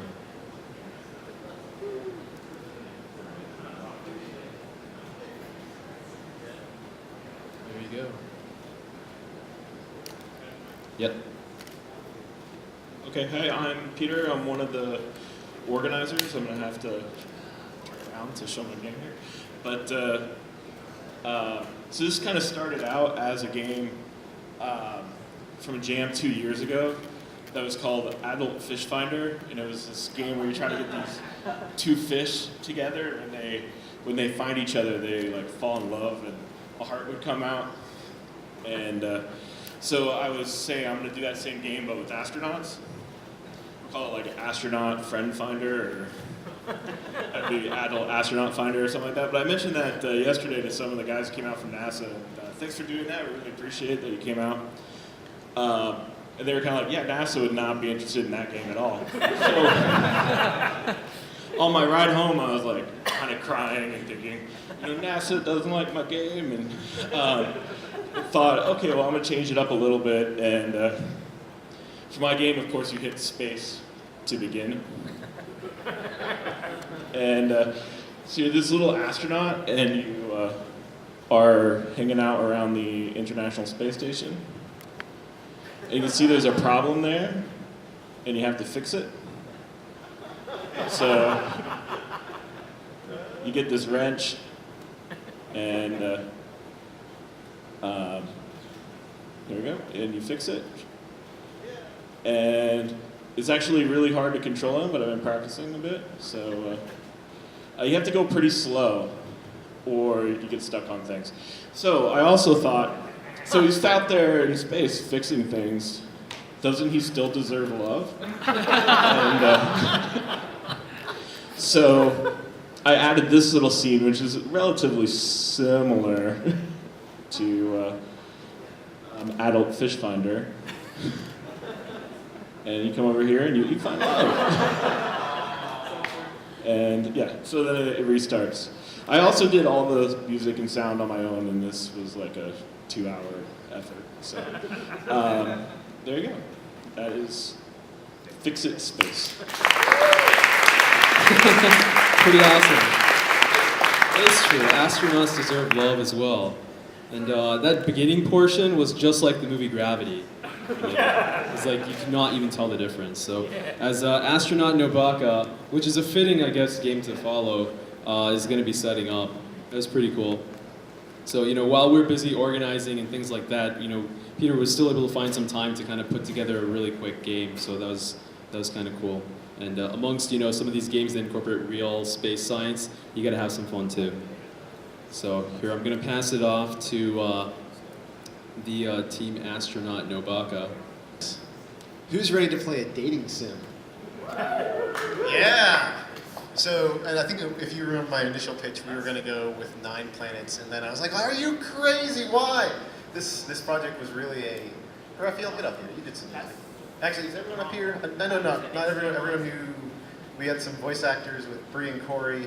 Where's the HDMI? Yeah, so everybody who worked, yeah. I want to thank everyone who made some art or some music or some UI elements for this game. You've really kind of helped me pull this together in in this crazy amount of time. But yeah, so this game was really I think the story of this game was just cutting in scope, because initially it was like, oh, we have 9 planets with 5 acts each. Oh, and all. Yeah, we need to hear that awesome soundtrack actually. That was Jay. Jay made us a authentic Japanese J-pop sound. And I definitely want to hear that. I was actually humming it as I was developing after I heard it. It was great. I was like, what am I? sang it. Yeah. I sang what you're about to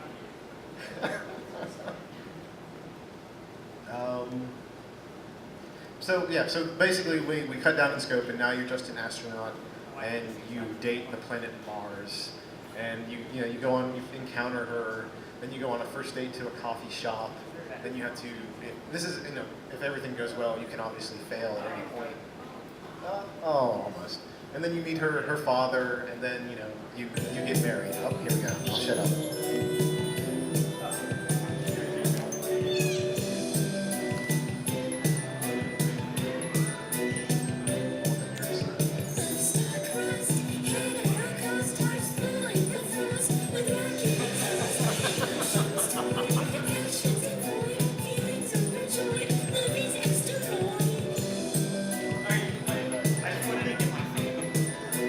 So yeah, here we're gonna fade in, and then. So wait, let's take a vote. Do we want the male Mars or the female Mars? Hands for male Mars? Female. Female? I'm hearing female, so. No, that's male.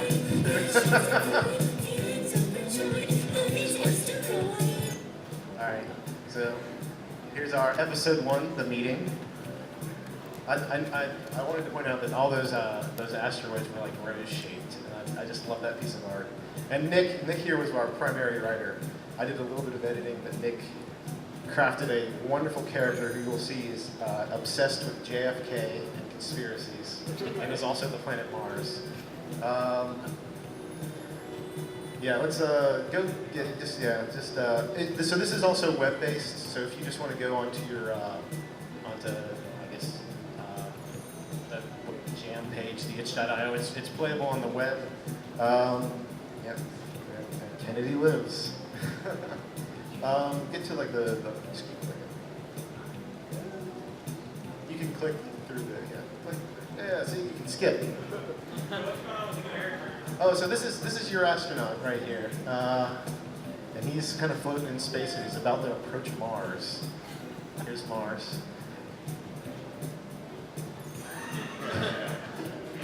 Go. Just click on these over here. And so they're talking about the conspiracy about to fake Kennedy's assassination.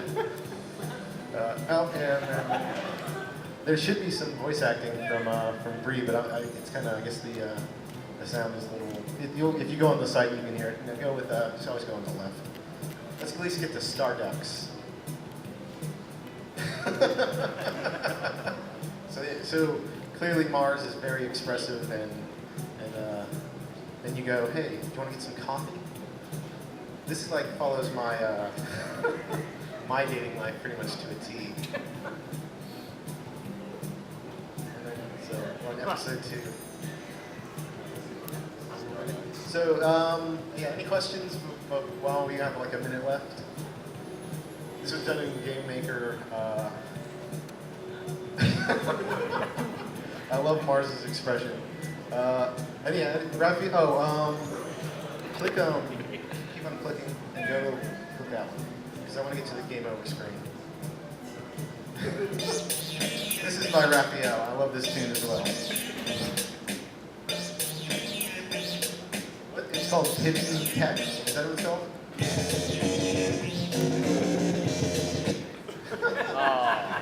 Cool. And hey, thanks, guys. The next game is called Malfunction. You guys could head on up. That was pretty funny. Yeah, I don't remember the whole situation. I just remember like doing some other work and just hearing like, "Hey, I need an anime expert. I need an anime expert," like being shouted out like in the room. So that was pretty authentic. Also dating somewhere in the future. So Team Malfunction. Yeah, that's true. Mars deserves love too.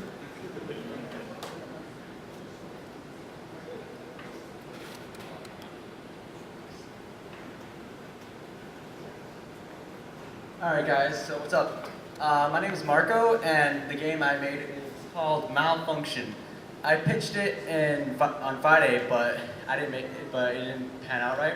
So for Saturday, all of Saturday, I just did art for other games. And then I got home at 12 in the morning, and I was like, you know what? I want to get this done. So I come in the morning, and until 12, I was doing art for other games. And at that time, I was like, oh my god, I have 5 hours left to make the game. I have 5 hours left to make a game, so 5 hours of little panic attacks and convulsions. But I have to thank 2 other guys. I need to thank Raphael for all the music. It turned out really awesome. And Nick, can you stand up? Where's Nick? Oh, I'm sorry, man. I know you're sitting in that general direction, so I was like, hey, stand up, man. All right. But yeah, Nick, he also did the writing and helped with the story and getting that concept down. So thanks, man. All right, so time for the game.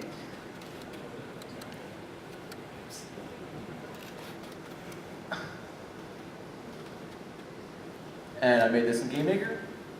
I did all the art and programming. So it's called Malfunction. And the basic premise of the game is that you're an robot and you're woken on an abandoned ship. And you have to discover what's happening, which, if you can't tell from the text, it's basically your crew died because the AI of the ship wants to take over you. So the first text, oh no. Ignore, oh my god. Alright, so the first one is one tweak of chemistry, crew dead. So that's, yay. So that's that. Alright, so I'm just gonna skip that. So you can at least see the other assets of the game. And I also tried like a different type of art approach to this. Instead of like designing the entire level as a whole, I did a bunch of other stuff. So this one reads, crash ship, revenge, crash ship plus revenge, please save. So it's kind of like glitched little dialogues in each computer terminal.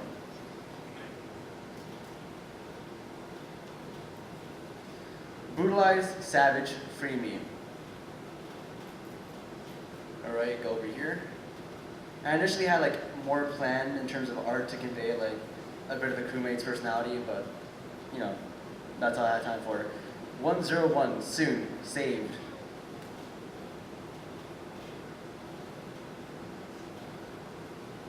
And if I go over here, and hopefully there's no error this time. Let's see, no error, okay, whatever. So that's pretty much the majority of the game. Any questions or, questions? Oh, music wasn't hooked up. What took the most time as, like what did you spend the most time of those 5 hours doing in this game? It took me like an hour, like roughly like half an hour to an hour making all the art assets. And it took most of the time integrating all those assets into the game. So like programming a little coding here and there. And here's the music that Raphael made.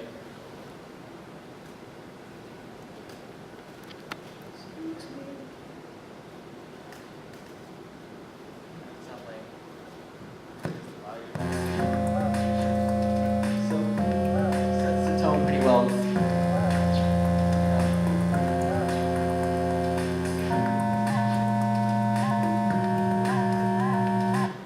So anything else? Any questions?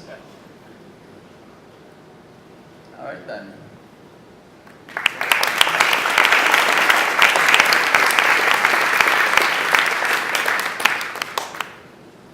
Thanks a lot, Marco. So the next game coming up is called Gravity Rush, and right after them is Mars Landing Simulator 2014. So next up, Gravity Rush, Mars Landing Simulator 2014. So you guys head up to set up. How old are you? 16. 16? Okay, so this kid is 16. You want to know why he has so much energy? He's 16. Okay. Somehow, and he was a part of so many different teams. Like, he was just jumping all over the place. He didn't need sleep. He was doing art for a lot of different teams. And you know, while things are being set up here, he actually showed up to the last game jam that we did in January. It wasn't that we had an age restriction or anything like that. I think he signed up and showed up. And a few of us, the organizers, were like, man, that guy looks really, really young. Like,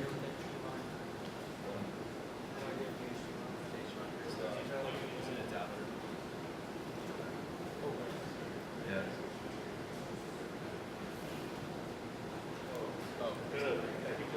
All right, so I think he's got that. But anyway, so, you know, we were all looking at Marco and we're like, man, he's really, really young. Like, either he's just one of those people that looks really young, or he uses like a lot of moisturizer.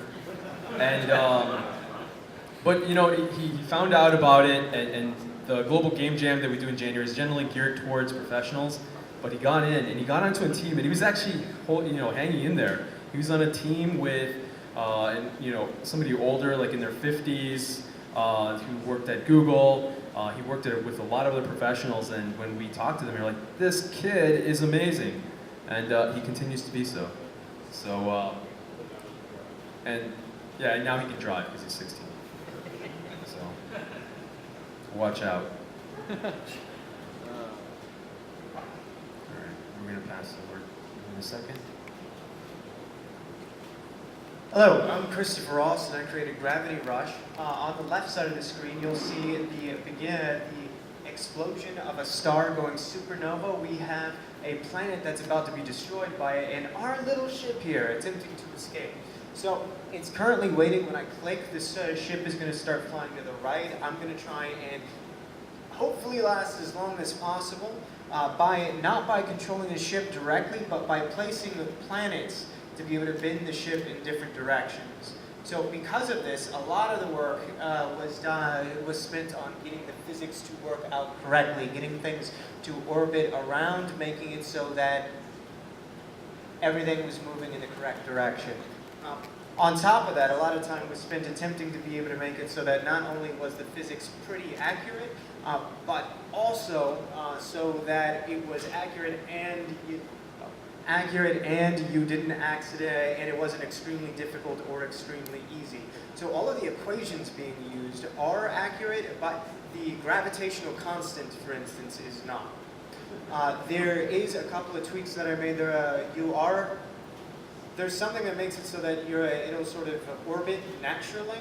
It's going to tend to orbit whenever it gets close to it, because there's a very critical sweet spot there. Are there any questions?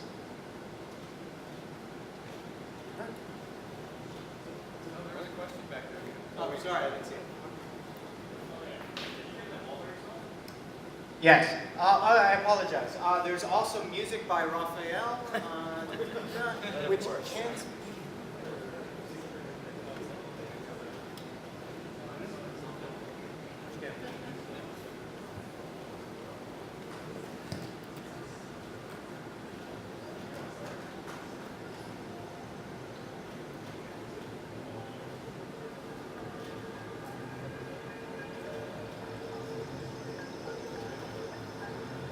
So that you can have Are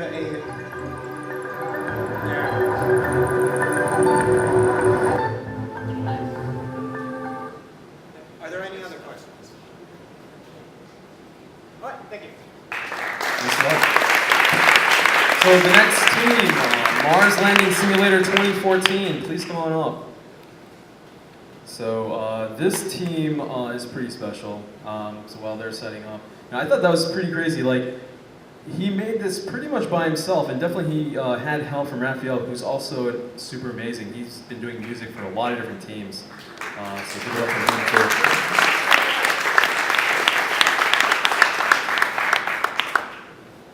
So this team has pretty good makeup. I'll let them introduce themselves. Hey guys, we're Mars Landing Simulator 2014. I'll just go ahead and start with introducing our team makeup. We have Alex, who's setting up right now, and he's the programmer. Randy, he did 3D modeling. Matt, he's our resident expert. He works at SpaceX, he's really cool. Logan, he did programming, and Jay did music, specifically elevator music and disco music. If you're wondering how that fits into a Mars Landing Simulator, I will let you know. So basically, the goal of this game was to combine the super realistic physics of a simulator with the absurd gameplay of something like, I don't know, QWOP. So the way the gameplay works is that you're trying to land the Mars rover, which if you had full control over it, it would still be pretty hard. But then we make it impossible to control. We give you a bunch of buttons that you can't really tell what they do when you play, and then we don't tell you what they do, and we just let you play. Half the buttons help you control a ship, and half of the buttons make you die. Our goal is to make 1 out of every 1,000 playthroughs a successful landing. So here you go. So that you see there's all the buttons on the screen, and you don't know what they do. Also, every time you play, the buttons are mapped to a different key on the keyboard, so you can't learn the buttons, you actually have to experiment each time. Also, the blast door is closed, you actually can't see anything. And you have to figure out, there's a button that actually starts a fire in your cabin. If you're wondering why that exists, it's because Mars campfires are actually pretty neat. Heat is powered down the ship. Other buttons include music toggle. You can turn off the oxygen. If you're wondering why that's a button, I don't know either. Heat is ejected, that's another thing you can do. Yeah, this spaceship wasn't really thought through very well. But I actually passed the mic to Matt because I wanted to explain some of the physics that he did because it's actually pretty incredible. Hey guys, I'm Matt. I'm an engineer over at SpaceX. I'm not a programmer, but I learned C# this weekend, which was fun. There's some physics in this game. Obviously, we use Unity engine, so we took advantage of a lot of that, which is awesome. Just mapped the Mars gravity to realistic values. I threw in some pretty simple drag models.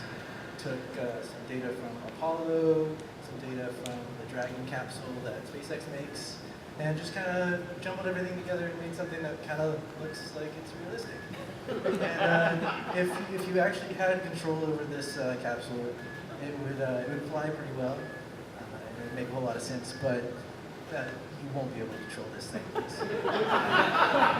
You got T for roll left, and you got Q for roll right, and that's one time. And then the next time you try to play, it's something totally different. So, yeah, good luck.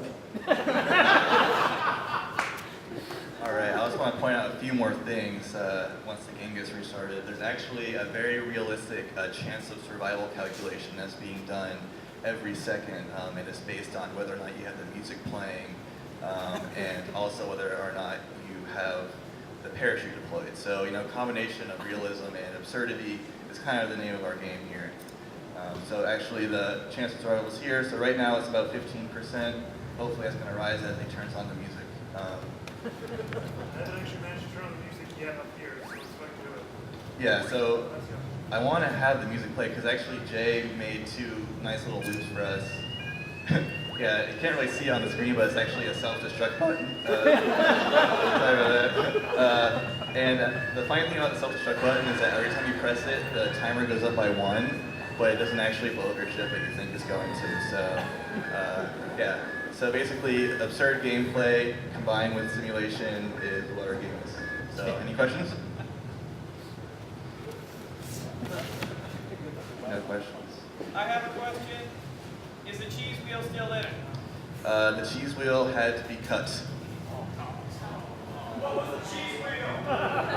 The cheese wheel, okay, so our ship was actually loosely modeled off of a SpaceX lander, and as part of history, when SpaceX first launched a lander out into space, they actually released a cheese wheel out into space, deployed it so it was floating around somewhere out in the galaxy. That's not true. It didn't go out into space. It came back. Oh, it came back. They left it in the capsule. They left it in the capsule. Well, they brought cheese to space is the idea. So to pay homage, we were going to, oh, there you go.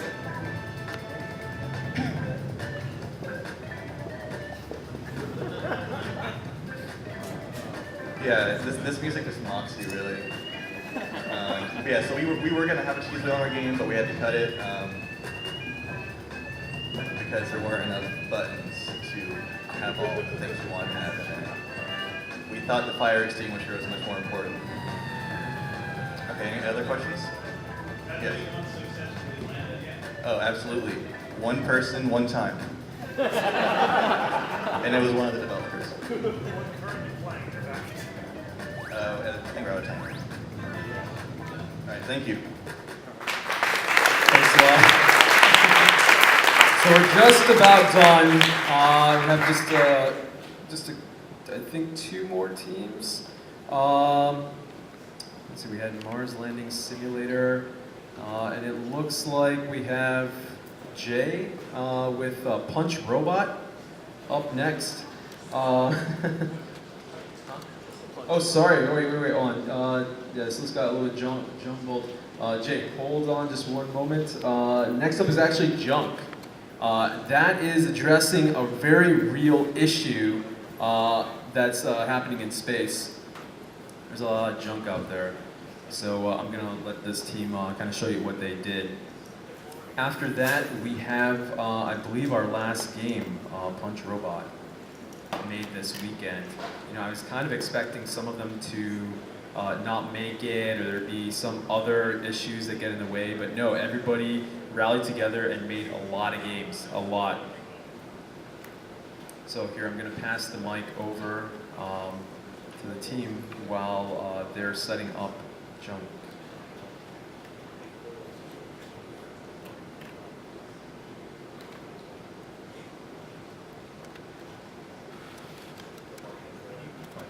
Oh, actually, we have, one other. Martian Trail actually goes up next. After junk, Martian Trail.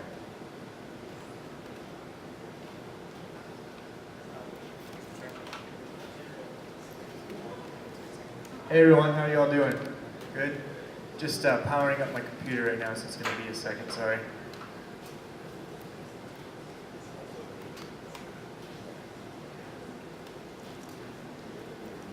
Yeah, so junk is about a very real problem, kind of like he's talking about. There's a lot of space debris out there, and we kind of tackled that in our game here. We tried to make it as realistic as we could in the time frame that we have, based on a little bit of data that we could find.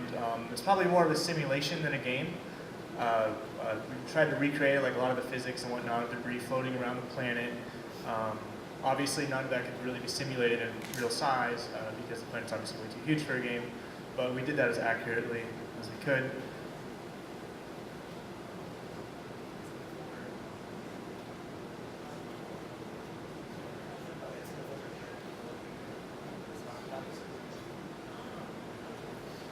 Yeah, so my name's Sean. I'm a programmer. Alexia is also a programmer. And we have Spencer, who is our artist, and also Mike Carney, who's on here, who's our designer.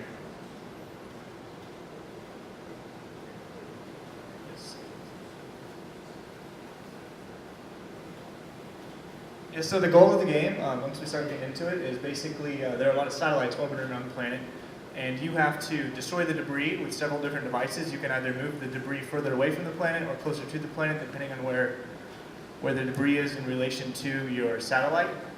And then you also get more resources depending on how many satellites you have in the sky, so you can buy more satellites.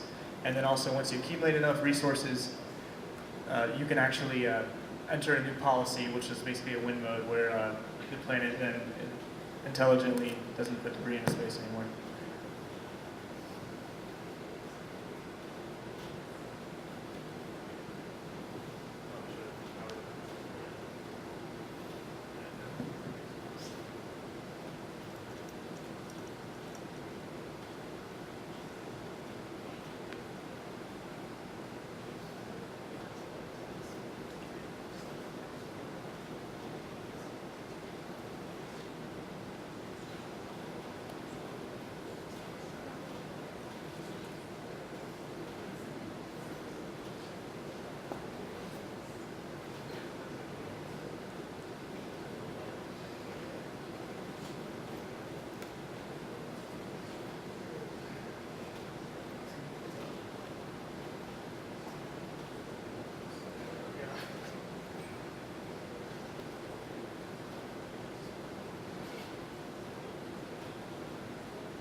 Okay, so here it is finally.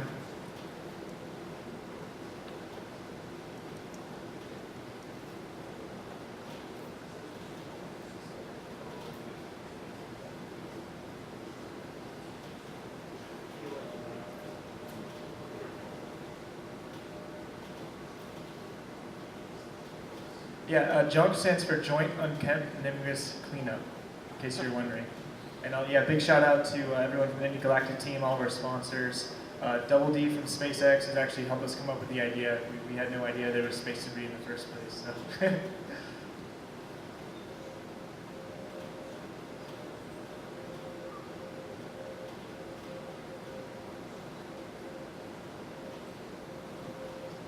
Yeah, your job is to use evasive maneuvers to avoid collisions from the debris for your satellites. That was reading there. And it said there's over 100 million pieces of debris in the atmosphere, or excuse me, in outer space.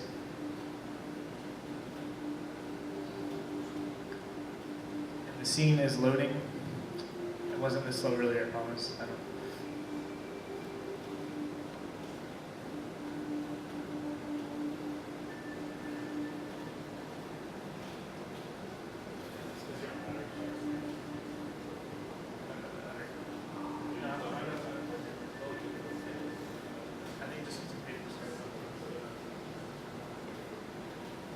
Okay, so once you enter in, you can right-click to rotate the planet and look around the planet.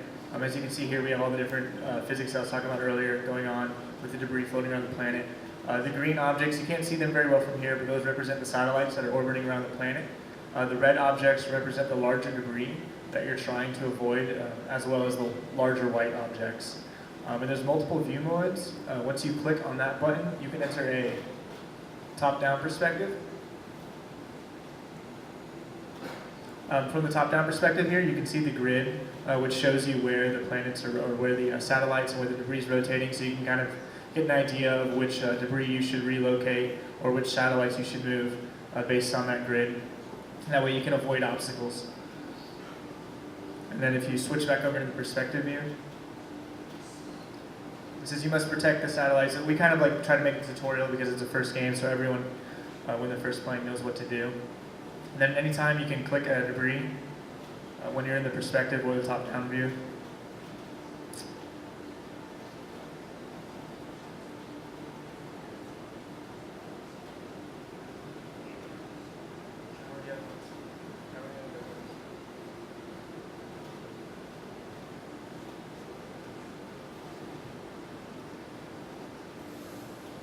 Well, you can click a debris, and it brings you to a second scene where you have multiple choices, where you can choose how you want to handle the debris. But it looks like it's not working right now, and we've been up here long enough, so I think we'll go ahead and take it down.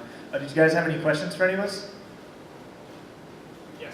Yeah, did you use the real database for the debris, or? When you say database, you mean like where did we find the debris from? You, Spencer, you came up with the different art assets. Do you know how, was Mike the one who was bringing those in to you to tell you which ones to use? We just went through the database, so Known debris. I actually wasn't the lead designer. Lead designer left, but he's the one who did a lot of that information. Went through a lot of that information. Okay, but it's real source data.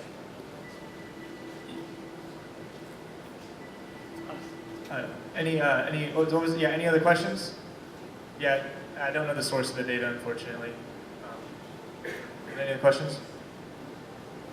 Okay, thank you. Thanks, guys. So again, addressing a pretty real issue. Next one coming up is, yes, Martian Trail with Corey. Coming up. So yeah, they pulled from a database. It's addressing real junk that we got floating out there. And it doesn't seem like a big issue because all of us are down here. And after Corey, we have Jay with Punch Robot, who's going to come up, and that is actually our last game.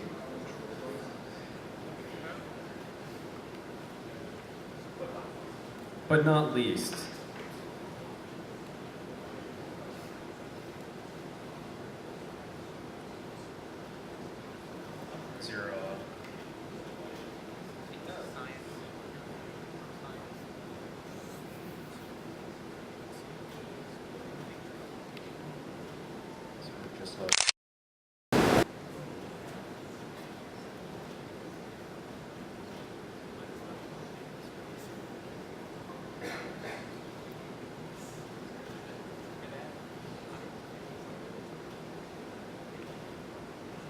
Just a moment, let me see if I can help here.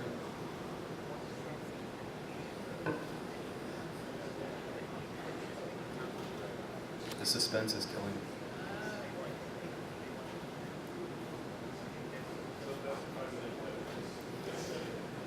Oh, there he goes.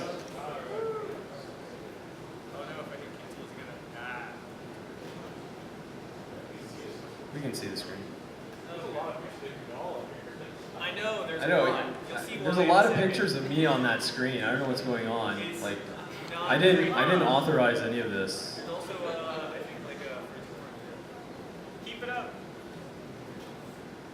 But anyway, let's see how the audio is. Also, I volunteer Peter to play my game while I talk.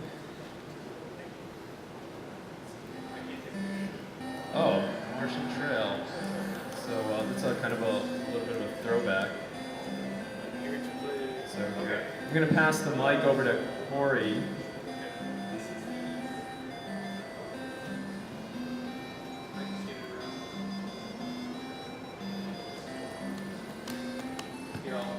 I'll look over your shoulder. Okay. So if you could just kind of stay with me and hold on, I'll start it. So when Jeff Manning, Josh, I'm sorry. I've said that name so many times this weekend, and of course this is the time I mess it up. But when he asked to make an Oregon Trail in space, I was like, if I have time, I'll see if I can make it happen. So what we have here is the Martian Trail, and this music you might recognize as being very similar to the original Oregon Trail, except with space elements. And Peter, if you want to pretend, it's made for Android. This is the Corona simulator. It's shown on an iPhone right now, but I had to cut some of the choices due to my own time restrictions. So he only has one choice at the moment. Also, I had to cut down the jobs a little. So he can either be an astronaut or a different astronaut, and that's up to him. I will point out that I have not yet seen a single person choose not a different astronaut. So, and of course, the time that you can leave is going to be July, because that is when we are here doing this thing right now, the first Galactic Space Jam. So if you would please advance, and we're putting our team together. All of these choices are very important later in the game. They come back, they affect gameplay. So this screen is important. If you'll note, you have a budget of $17 billion, 770 million in cash, and you have to spend it all now, or you will lose your budget for next year. So if you would please click to continue. You can buy whatever. This is screen for screen, a space version of Oregon Trail, by the way. So we're going to go into Matt's space store, if you could please. And this is our alien space. He is our shopkeep, and I'll talk a little about the mad fat graphics here.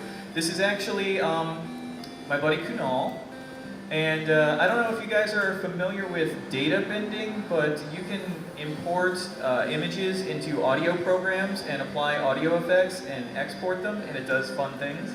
So I tried that for the first time this week and just kind of messed around. So he'll hook you up with the things you need: booster rockets for your space wagon, a spacesuit for both summer and winter, and if you want to advance, you're going to need plenty of astronaut ice cream. I think some of you got that this weekend, some did not. I apologize. We tried. And so we're going to come up on our resource allocation screen next. And this actually becomes our first puzzle of the game, because you do have to spend your entire budget, and these are all of the items that Kunal has. So Peter, if you could get started spending our budget, and you do need to spend all of it. This is a 7-minute presentation. I would start with the big ones personally. But maybe, and when you run out of money, you have to switch to the next one. I think very quickly you run out of money for rocket boosters. I pulled some of these numbers from the internet, by the way. Theoretically, I don't think rocket boosters actually cost $500 million, but I think it cost roughly $500 million to launch a shuttle. Also, I think the $17 billion was somewhere in the 2012 budget for NASA. Spacesuits are somewhere around there, according to a couple different sources I looked at. Space ammo, you're going to have to buy a lot of space ammo. You could also buy a lot of astronaut ice cream if you want to solve this particular puzzle. I didn't have a lot of time to make this game this weekend. So I did have some people play test, but I don't think they had a lot of time either. There is actually something after this. I don't want to get anybody's hopes up. I didn't quite make it to the trail.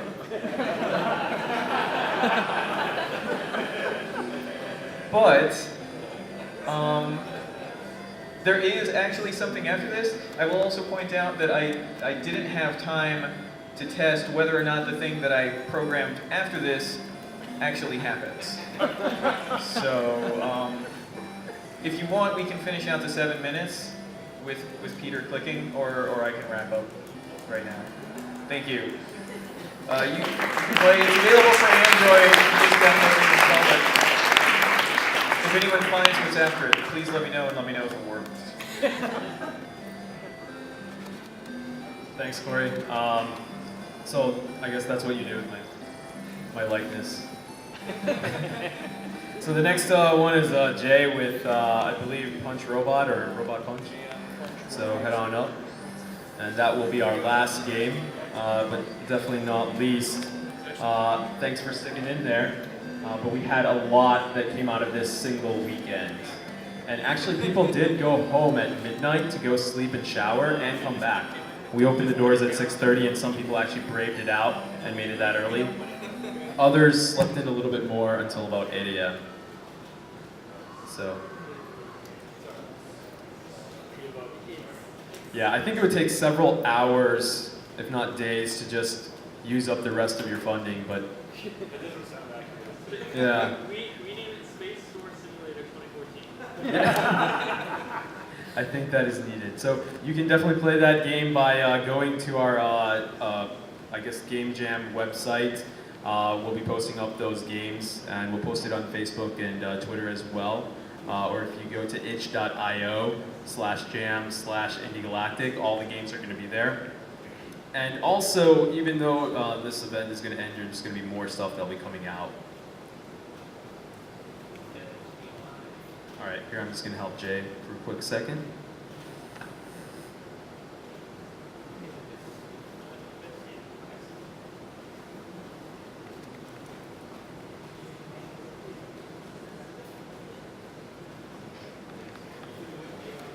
Jay, while Jay's setting up, we have a backup computer on its way.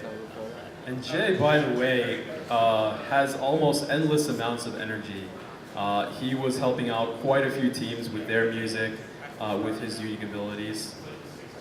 It's like he's 16, but he still holds on to his energy into his 20s.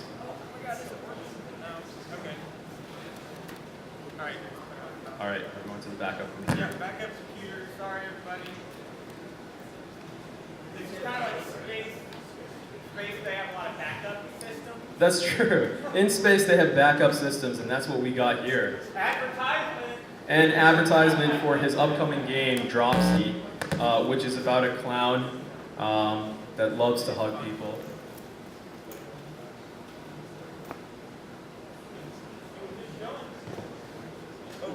There we go.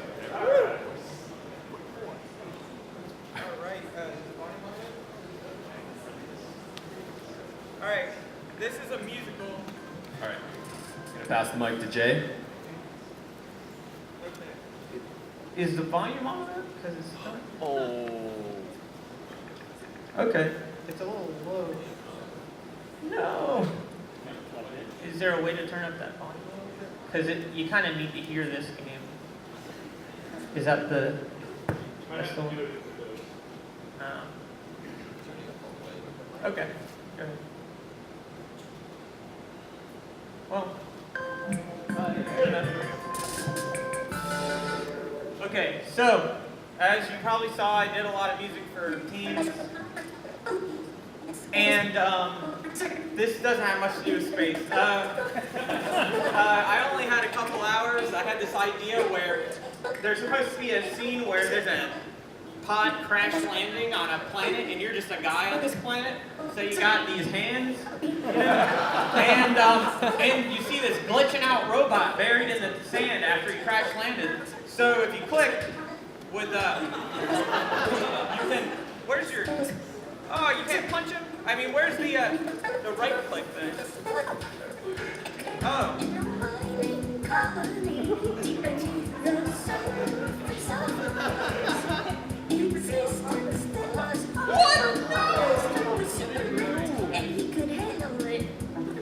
Anyway, so basically what happens is if you punch him or if you slap him, you'll get different little forks in the story here. But he keeps glitching out, so you want him to tell the rest of his little story. And then, so, you know.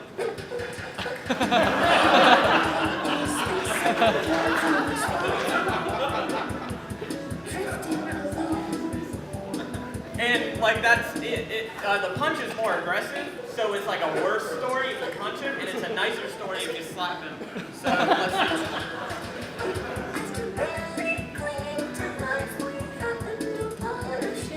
Oh, wait. Oh, I put the wrong text in this.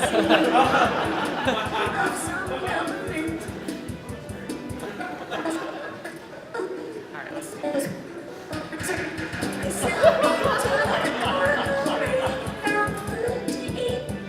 Is it garbage? Yeah, it's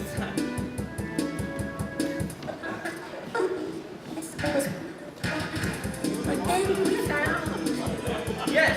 That the ship contained 10,000 slaves.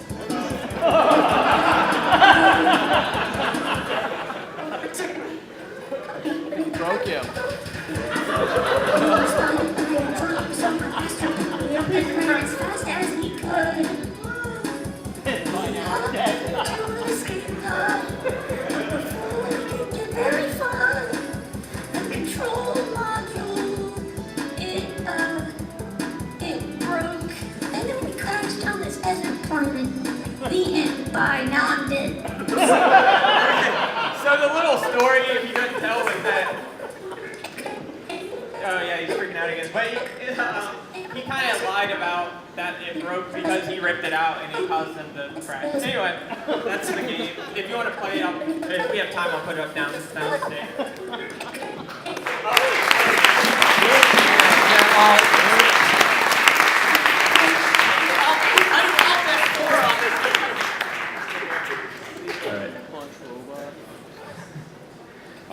I guess before we wrap up, were there any questions for Jay on that? I mean, I think it was pretty self-explanatory. You know, and if you wanted to learn more about the story that he tells, you can play that. You can go to the game website and put up all those games, and you can punch the robot to learn the story. Sure. The URL will be the games that are up right now. They're on itch.io /jam/Indie Galactic, and we'll be putting that up on Facebook and Twitter as well, and on our website indiegalacticspacejam.com. So you can play all the games that you saw here tonight, all 18 of them that somehow got made in less than 48 hours. The teams worked really hard on them, and I wanted to have all of them shown. And I thought it was pretty impressive. And the amazing thing is that even amongst ourselves, we created a lot of excitement and passion about space. We created a lot of excitement, engagement. Some of it was more realistic than others, but you know, having fun is key. And I think we accomplished that goal. So, you know, this is a step that we're taking in the direction of creating a better relationship between gaming and the space industry.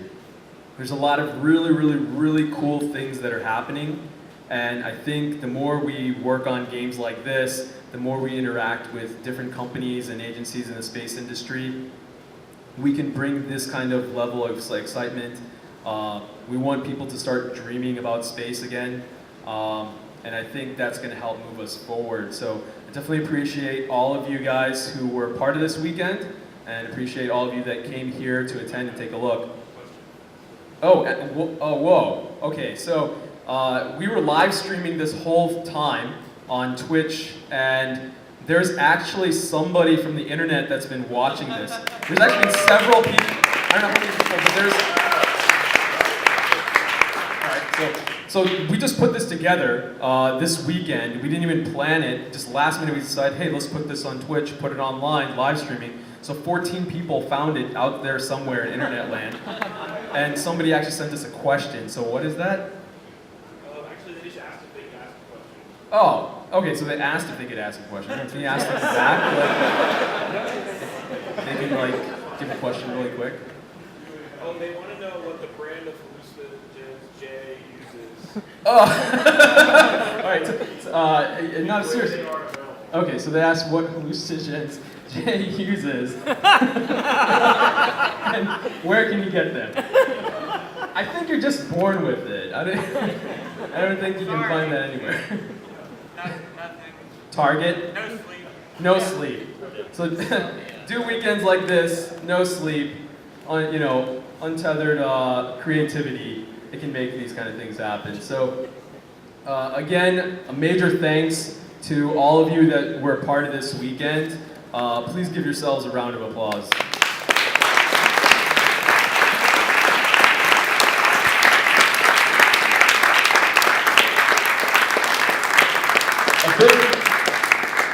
And I guess to go back around, a big thanks to all of our sponsors, Kinetic Media, the Orlando Science Center, TMT Source, Unity, David Pankros, attorney at law, the Economic Development Commission of the Florida Space Coast, IGD Orlando, Indienomicon, and FICA Media, and also our community members. These people are around town here in Orlando working with the tech community, with the nerd community, with the people that live here in this town. They help spread word about this event.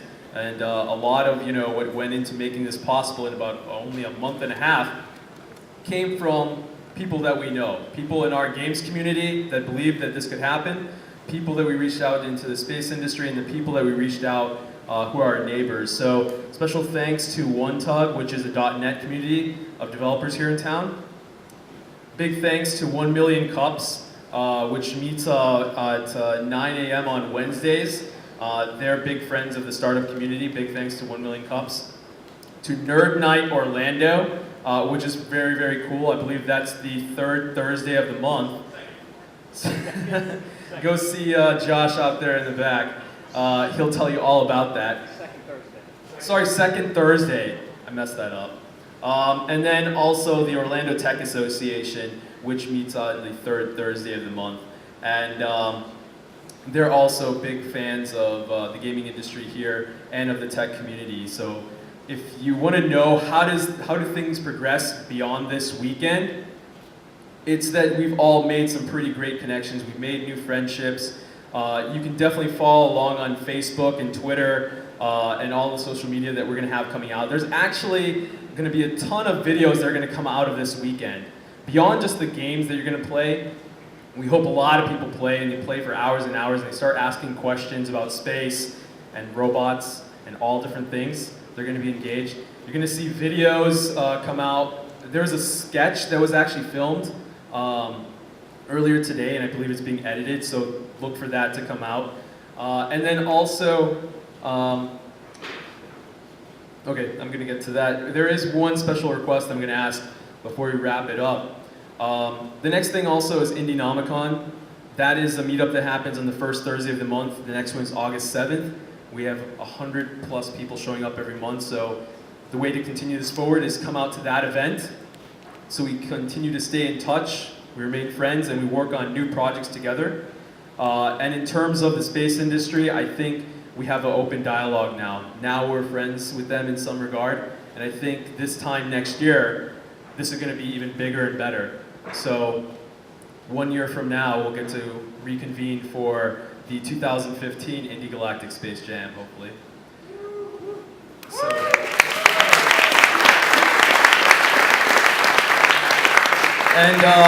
So one last special request that I have is that for those of us who are still here, I kind of want to get a group picture because if we don't have pictures and videos, this didn't happen. We got to prove it. So I actually wanted to have the teams that are here line up back there by Space Base, and we're going to take a group shot. Somehow, we're going to make that happen. So thank you all for coming to the Indie Galactic Space Jam.